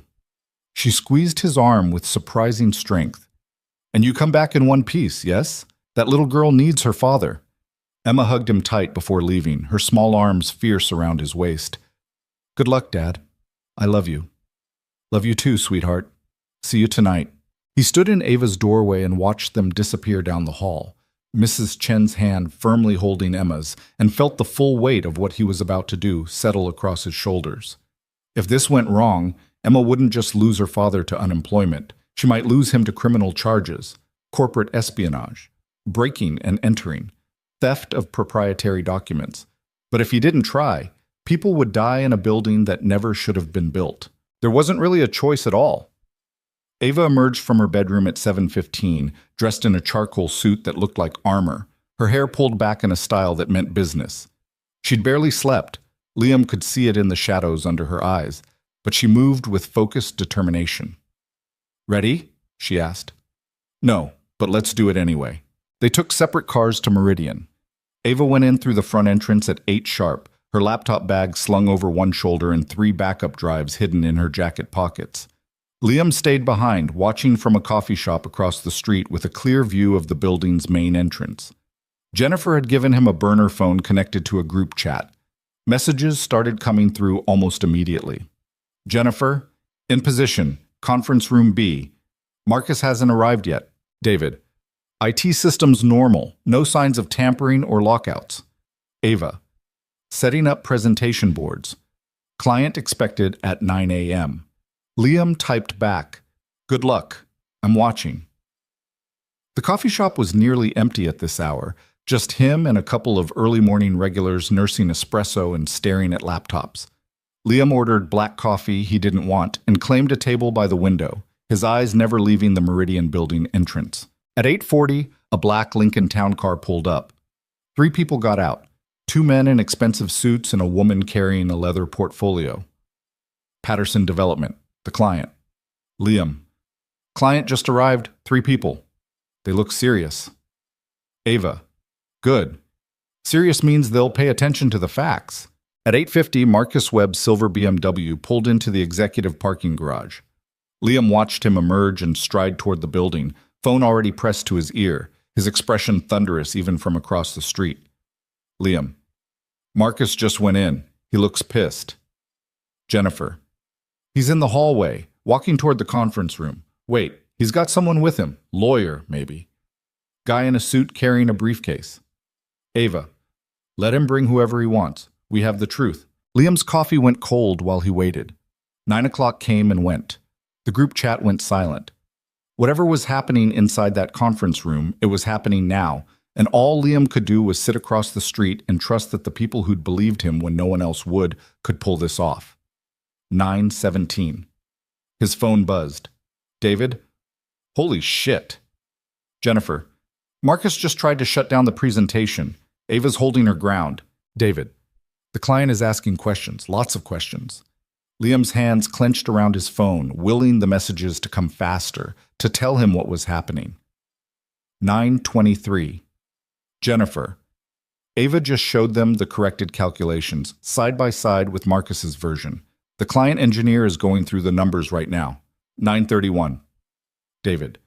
Marcus's lawyer is threatening legal action. Ava just pulled out the security footage. Jennifer. Client wants to see it. Marcus is objecting. This is getting ugly. Liam stood up, unable to sit still any longer. He paced the length of the coffee shop, ignoring the barista's concerned look. His entire world narrowed to the phone screen and the building across the street. 9:45 key. Ava. Presenting evidence now. Client is watching the footage. Marcus is trying to leave. Client told him to sit down. David. Oh man, oh man. The client engineer just confirmed Liam's calculations are correct and Marcus's are wrong. Jennifer. Patterson. Development is asking Marcus to explain why he signed off on faulty structural engineering. Liam stopped pacing, held his breath. 9:52. Ava. Marcus just admitted he knew about the flaw. David. What? Jennifer. He's trying to spin it, saying he was planning to fix it before construction, saying this is all a misunderstanding. Ava. Client's not buying it. They're asking about the insurance policy increase. 10:03. Jennifer. Marcus's lawyer is advising him to stop talking. Too late. He already said too much. David. Client just terminated the contract. They're walking out. Ava. Marcus is demanding to know who the consulting architect is. I'm not telling him. This is about to get very loud. Liam's phone rang. Unknown number. He almost didn't answer, then realized it might be important. Hello? Mr. Carter? A professional male voice, unfamiliar. This is Richard Patterson with Patterson Development. I'm currently in a conference room at Meridian Design Group, and I understand you're the architect who identified the structural flaws in our building design. Liam's heart stopped. Yes, sir, that's me. I'd like to meet you, in person, as soon as possible. I'm across the street, coffee shop on Wabash. Stay there, I'm coming down. The line went dead. Liam stood frozen, phone still pressed to his ear, trying to process what had just happened. The client, the actual client, the person with $300 million on the line, wanted to meet him. 5 minutes later, Richard Patterson walked into the coffee shop with the woman who'd arrived with him. He was mid-50s, gray at the temples, with the kind of presence that came from building empires. The woman was younger, sharp-eyed, probably an engineer or project manager. Patterson spotted Liam immediately and crossed the shop with his hand extended. Mr. Carter, Richard Patterson, this is Elena Reeves, my chief structural engineer. Liam shook both their hands, his mind racing. Mr. Patterson, Ms. Reeves, I'm not sure what Ava told you, but she told us you worked as a janitor at Meridian for 8 months, that you spotted a critical structural flaw in our building design, that when you tried to report it, you were fired and framed for corporate sabotage. Patterson's voice was calm, but his eyes were steel. Is that accurate? Yes, sir. That's accurate. Elena, show him. The woman pulled out a tablet and loaded up the corrected designs, Liam's designs, the ones he'd spent 3 sleepless nights perfecting. Walk me through these calculations, specifically the load redistribution on the northwest corner. So Liam did. Right there in the coffee shop, leaning over her tablet, explaining wind coefficients and stress vectors and dampening systems, falling back into the technical language that had once been his native tongue. Elena asked pointed questions. Liam answered them all, his confidence growing with each explanation. When he finished, Elena looked at Patterson. He's right. About all of it. The original design would have failed within 7 years. His corrections solve every structural issue and actually improve the overall efficiency. Patterson nodded slowly, his gaze never leaving Liam's face. Ms. Sinclair mentioned you graduated from MIT, top of your class. Yes, sir. And you've spent the last 3 years working as a janitor because? Liam could have lied, could have spun it into something that sounded better than the truth, but he was done hiding. My wife died. Car accident. I had a 7-year-old daughter and no family support, and I fell apart. Lost my job because I couldn't hold it together. Took the first work I could find that didn't require me to be anything more than invisible. Patterson was quiet for a moment. I'm sorry for your loss. Thank you. And I'm sorry that you were punished for trying to do the right thing. Patterson pulled out a business card and handed it to Liam. We're no longer working with Meridian Design Group. We need a new architectural firm to complete this project, and we need it done by someone we can trust. Someone who cares more about safety than profit margins. Liam stared at the card, not quite believing what he was hearing. I'm not a firm, You're an architect who saved my company from building a death trap. That counts for a lot. Patterson's expression softened slightly. We don't need the full design redone. Your corrections to the structural engineering are solid. We just need someone to oversee the implementation and ensure everything is built to spec. 6-month contract, consultant rate, with the possibility of future work if this goes well. Mr. Patterson, I haven't worked as an architect in 3 years. I don't have an office or a team, or you have integrity. You have skill. The rest we can figure out. Patterson stood, offering his hand again. Think about it. Call me when you decide, but don't take too long. We'd like to break ground by summer. He left with Elena, leaving Liam sitting there with a business card in his shaking hands and a job offer that felt like something out of a dream. His phone buzzed. Ava, where are you? Patterson said he was coming to find you. Liam, coffee shop. He just offered me a consulting contract to finish the project. Jennifer. What? David, are you serious right now? Ava. Come back to the building, now. You need to see this. Liam crossed the street in a daze, the business card still clutched in his hand. The security guard at the front desk didn't try to stop him this time, just nodded and waved him through to the elevators. The 43rd floor was chaos. People clustered in hallways, voices raised, phones ringing unanswered. Liam pushed through to conference room B and stopped in the doorway. Marcus Webb sat at the head of the table, flanked by 2 lawyers, his face ashen. Ava stood at the opposite end with Jennifer and David, her laptop still open and displaying the damning security footage. 3 other Meridian employees Liam didn't recognize were scattered around the table, looking shell-shocked. Everyone turned when Liam entered. There he is, Marcus said, his voice hoarse. The janitor who destroyed my career. The architect who saved lives, Ava corrected coldly, and prevented your company from committing insurance fraud. You can't prove. We have the emails. We have the footage. We have your signature on calculations you knew were wrong. Ava's voice could have cut glass. The only question now is whether you want to resign quietly or wait for the criminal investigation. Marcus looked at Liam with pure hatred. You should have stayed invisible, should have kept your mouth shut and done your job. My job was cleaning up other people's messes, Liam said quietly. Turns out I was pretty good at it. One of the lawyers leaned over and whispered something to Marcus. The fight seemed to drain out of him all at once, his shoulders sagging. I want immunity, Marcus said, full immunity in exchange for cooperation with any investigation. That's not our decision to make, Ava said. That's between you and the authorities. She looked at Jennifer. Call them. Tell them we have evidence of corporate fraud and we'd like to make a formal statement. Jennifer pulled out her phone, already dialing. Marcus stood up slowly, adjusting his tie with shaking hands. This isn't over, Sinclair. I have lawyers, resources. You think you've won, but I don't think I've won, Ava interrupted. I know I did my job correctly. I know I trusted the right people. And I know that when I go home tonight, I'll be able to sleep without wondering if my work is going to kill someone. She met his eyes without flinching. Can you say the same? Marcus didn't answer. He walked out of the conference room with his lawyers trailing behind, and Liam knew he'd never see the man again except maybe in a courtroom. The room erupted in controlled chaos. People making calls, sending emails, trying to figure out what came next. Ava crossed to where Liam stood and stopped in front of him. Patterson offered you the contract, she said. Not a question. Yeah.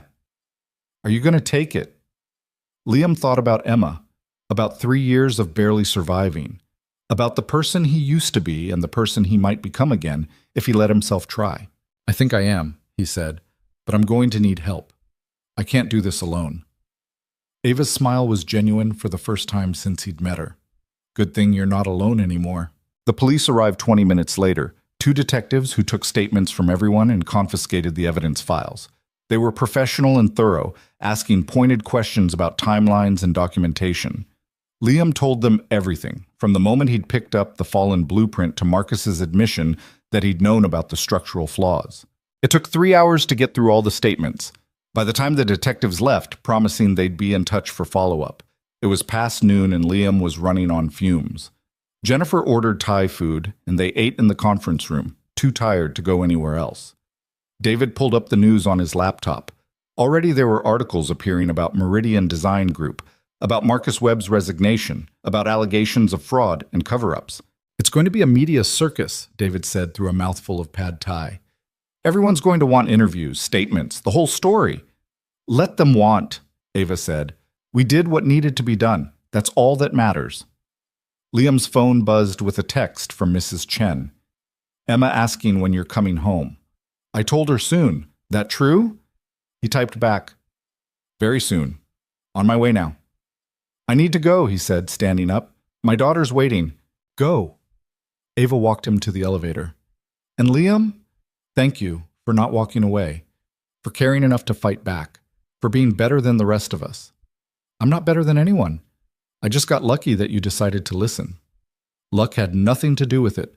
You earned this." She held out her hand. "Partners?" Liam shook it, feeling the full weight of the word settle into place. "Partners. Not employer and employee, not superior and subordinate. Equals." "Partners," he agreed. The train ride to Mrs. Chen's building felt different this time, lighter somehow, like he'd been carrying a weight for 3 years that someone had finally lifted off his shoulders. He still had problems, still had debt and uncertainty and a future that was far from guaranteed, but he also had a job offer from a major client, had allies who'd risked their careers to help him, had proof that he was still the person he'd been before grief had tried to erase him. That was something. Emma was waiting in Mrs. Chen's living room, working on homework at the kitchen table. She looked up when he came in and her whole face transformed. "Dad, did it work? Did you fix the building?"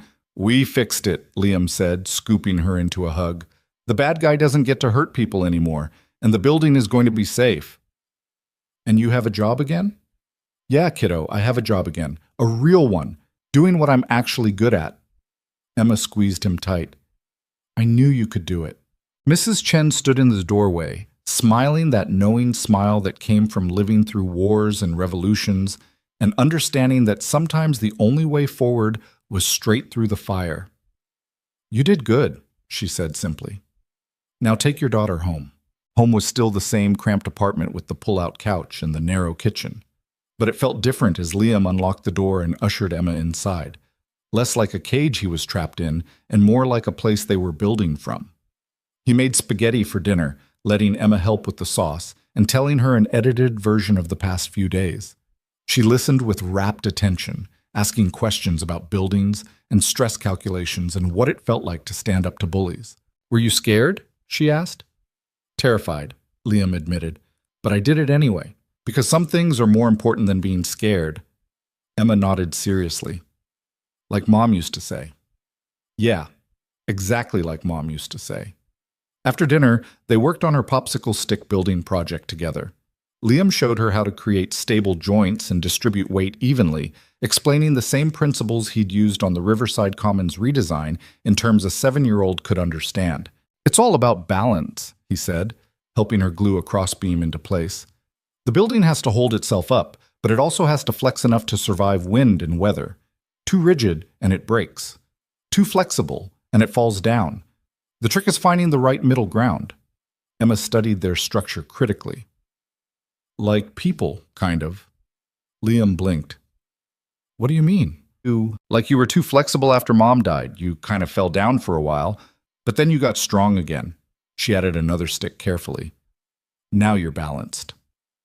Out of the mouths of children, Liam felt his throat tighten with something that might have been grief or might have been gratitude or might have been both.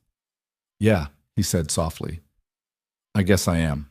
He tucked Emma into bed at 8:30, reading her 2 chapters of her current favorite book and answering one more round of questions about buildings and stress and what he was going to do tomorrow. "Tomorrow I'm going to call Mr. Patterson and accept his job offer," Liam said. "Then I'm going to start planning how to turn those corrected designs into a real building. And I'm going to make sure I'm home in time to help you with homework. Promise?" "Promise." Emma's eyes were already drifting closed. "Love you, Dad." "Love you too, sweetheart. More than anything." He stayed until her breathing evened out into sleep, then retreated to the living room and pulled out his phone. Patterson's business card sat on the coffee table, the numbers looking both intimidating and full of possibility. Liam took a breath and dialed. Patterson picked up on the second ring. "Mr. Carter, I was hoping to hear from you." "I want to accept your offer," Liam said, "but I need to be honest with you about something. I've been out of the industry for 3 years. I don't have an office or professional insurance or any of the infrastructure a normal consultant would have. I'm basically starting from zero. Then we'll help you build it. I'm not interested in a normal consultant, Mr. Carter. I'm interested in someone who sees problems other people miss and has the courage to speak up about them. Everything else is logistics. I also have a daughter, 7 years old, which means I can't work 80-hour weeks or travel constantly or sacrifice my personal life for the job. Good. I don't want employees who sacrifice their personal lives. I want employees who have something worth protecting." Patterson's voice was firm. "We'll structure the contract around your needs. Flexible hours, remote work when possible, clear boundaries between work and family time. Does that address your concerns?" Liam felt something inside him ease. "Yes, sir. That addresses my concerns." "Excellent. I'll have our legal team draw up the contract and send it over tomorrow. Welcome aboard, Mr. Carter. I look forward to working with you." They hung up, and Liam sat in the quiet apartment staring at his phone and trying to process the fact that his life had just fundamentally changed direction. 3 days ago, he'd been a janitor facing unemployment and eviction. Now he was a consulting architect with a major client and a chance to rebuild the career he'd thought was dead forever. The next few weeks moved in a blur of contracts and meetings and logistics. Liam signed with Patterson Development on Tuesday. By Friday, he had a small office space rented in a shared workspace downtown, just 2 rooms and a drafting table, but more than he dared hope for.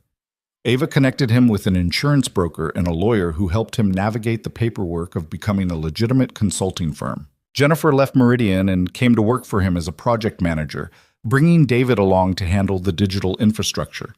Within a month, Liam had gone from working alone to leading a small team, coordinating with contractors and engineers, overseeing the implementation of the Riverside Commons corrections. The criminal investigation into Marcus Webb moved forward with bureaucratic slowness.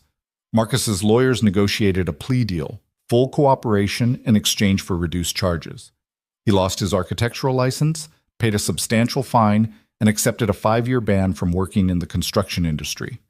The firm itself barely survived, restructuring under new leadership and settling a lawsuit with Patterson Development for breach of contract. Liam didn't follow the details too closely. Marcus was someone else's problem now. In June, they broke ground on Riverside Commons with revised designs and corrected engineering. Liam stood at the construction site with Emma beside him, both of them wearing hard hats that were comically oversized on his daughter's small head. "That's going to be a real building?"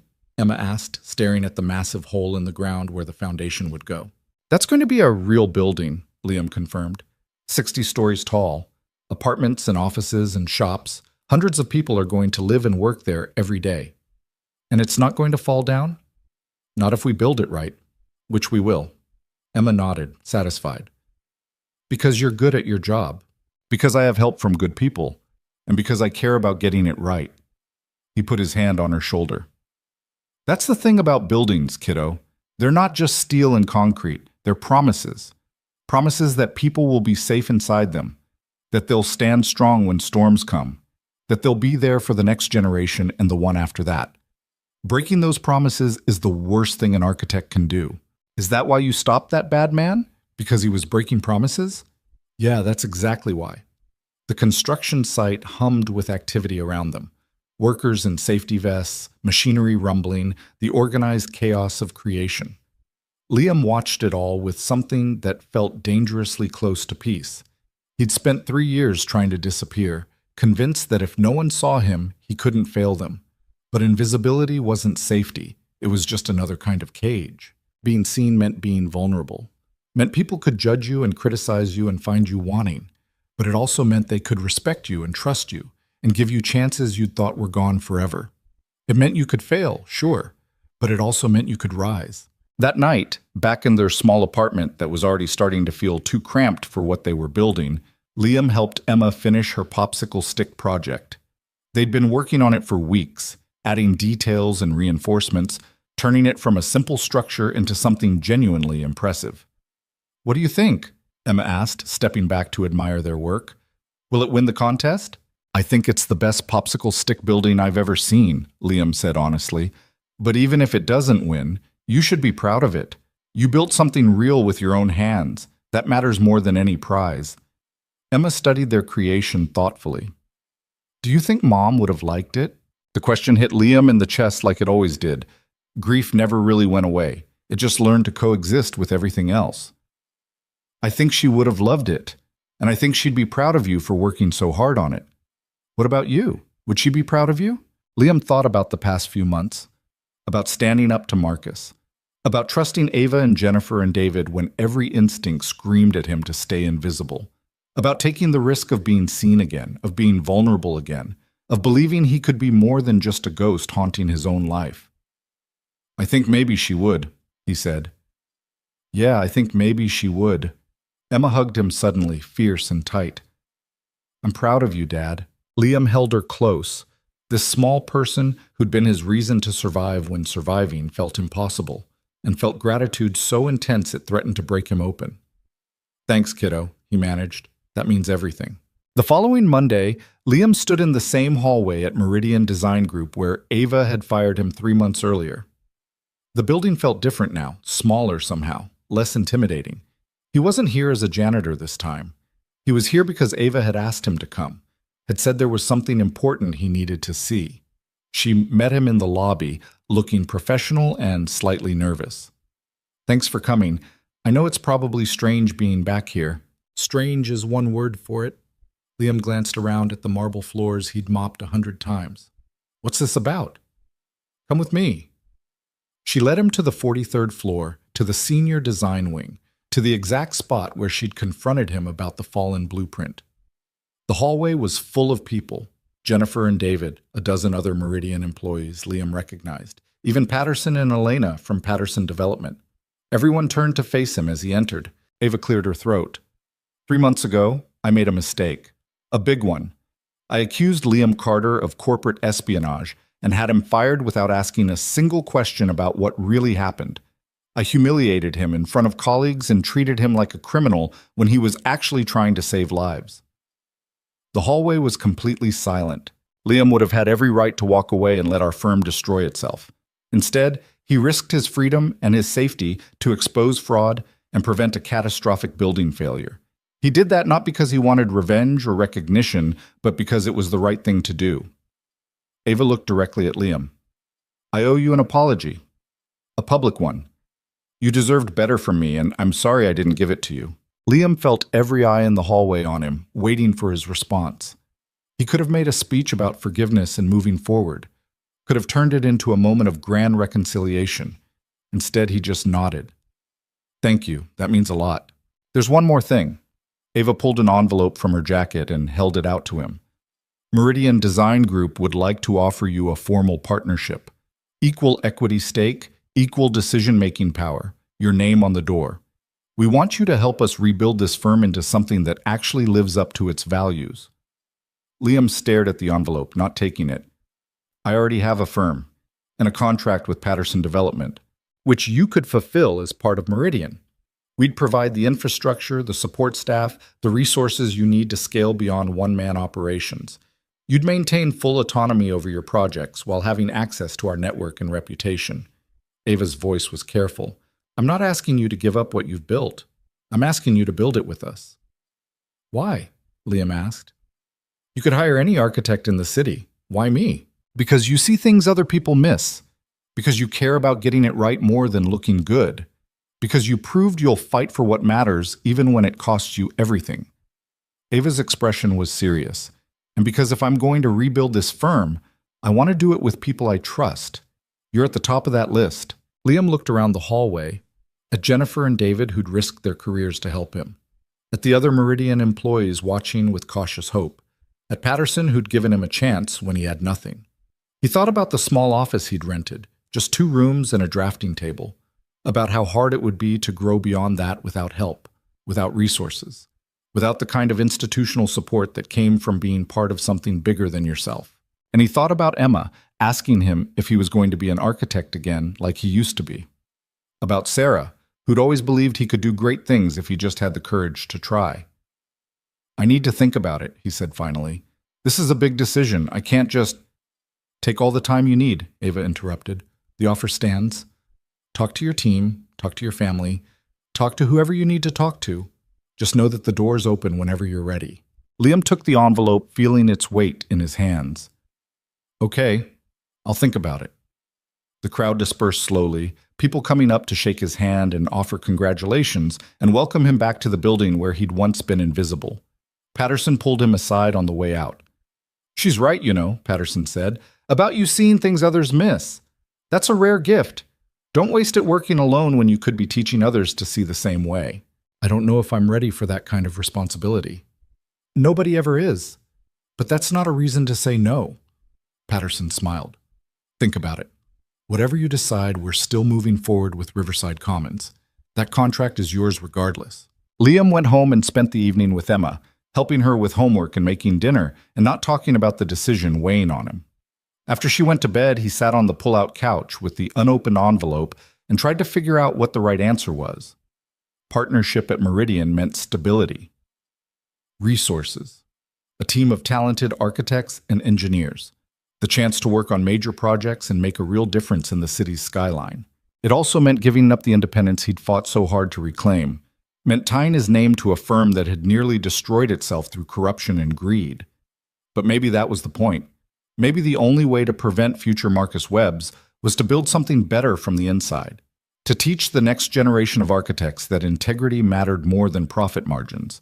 That seeing problems and speaking up was more important than keeping your head down. He thought about the 3 years he'd spent invisible. About how safe it had felt and how hollow it had left him.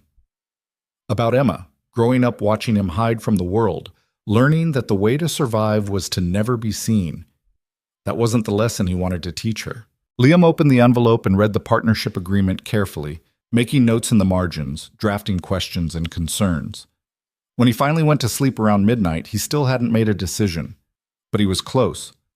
The next morning, he dropped Emma at school and headed to the Meridian building. Ava was in her office, buried in blueprints, and looked up in surprise when he knocked. That was fast, she said. I thought you'd take at least a week to decide. I'm an architect. I'm trained to solve problems efficiently.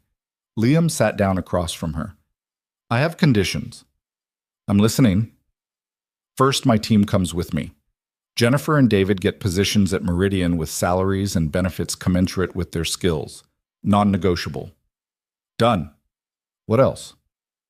Second, I maintain final approval over any project I work on. If I see a problem, I speak up, and I don't get overruled by someone prioritizing money over safety. Agreed. That's actually going to be in all our new operating procedures. Third, flexible hours. I have a daughter who needs her father present. I'm not sacrificing her childhood for anyone's profit margin. Already in the contract. Next, Liam pulled out his own list of notes. Fourth, I want to start a mentorship program. Bring in junior architects, teach them how to see structural problems, create a culture where speaking up is rewarded instead of punished. Ava leaned back in her chair, a smile tugging at her lips. Is that all? No. One more thing. Liam met her eyes directly. I want Marcus's name removed from all existing projects. Every building this firm has ever worked on needs to be reevaluated for structural integrity. If we find problems, we fix them, even if it costs us money, even if it means admitting past mistakes. That could take years and cost millions. Then it takes years and costs millions. We do it anyway. Liam's voice was firm. Buildings are promises. If we're going to make promises, we need to keep them. All of them. Even the old ones. Ava was quiet for a long moment, studying him with an expression he couldn't quite read. Then she stood and offered her hand across the desk. Welcome to Meridian Design Group, partner. They shook on it, and Liam felt the full weight of the decision settle into place. He was committing to something bigger than himself now, taking responsibility for more than just his own survival. It was terrifying. It was exactly right. That evening, he picked Emma up from school and took her out for ice cream to celebrate. She got chocolate chip with gummy bears on top. He got vanilla because he was boring, and they sat on a park bench watching the sunset over the Chicago skyline. Did you make your decision? Emma asked, chocolate smeared across her chin. I did. I'm going to be a partner at a big architecture firm. which means more responsibility and more work, but also more chances to build good things. Will you still have time for me? Always. That's part of the deal. You're the most important thing, kiddo. Nothing changes that. Emma nodded, satisfied, and went back to demolishing her ice cream cone. Liam watched her and felt the future stretching out before them, uncertain and challenging and full of possibility. 3 months ago, he'd been invisible, convinced that safety lay in never being seen. Now he was visible in every way that mattered: his work, his name, his commitment to doing things right, even when it was hard. People could judge him now, could find him lacking, could hold him accountable for his decisions and his mistakes. But they could also trust him, could learn from him, could build alongside him and create things that would outlast them all. And maybe, just maybe, they could teach Emma that being brave didn't mean never being scared. It meant being scared and showing up anyway, meant standing up for what was right even when it cost you everything, meant believing you could be more than the worst thing that had ever happened to you. Liam had spent 3 years learning that lesson the hard way. Now he was going to spend the rest of his career teaching it to anyone willing to listen. Because buildings weren't just steel and concrete and carefully calculated stress loads. They were promises. And some promises were worth fighting for.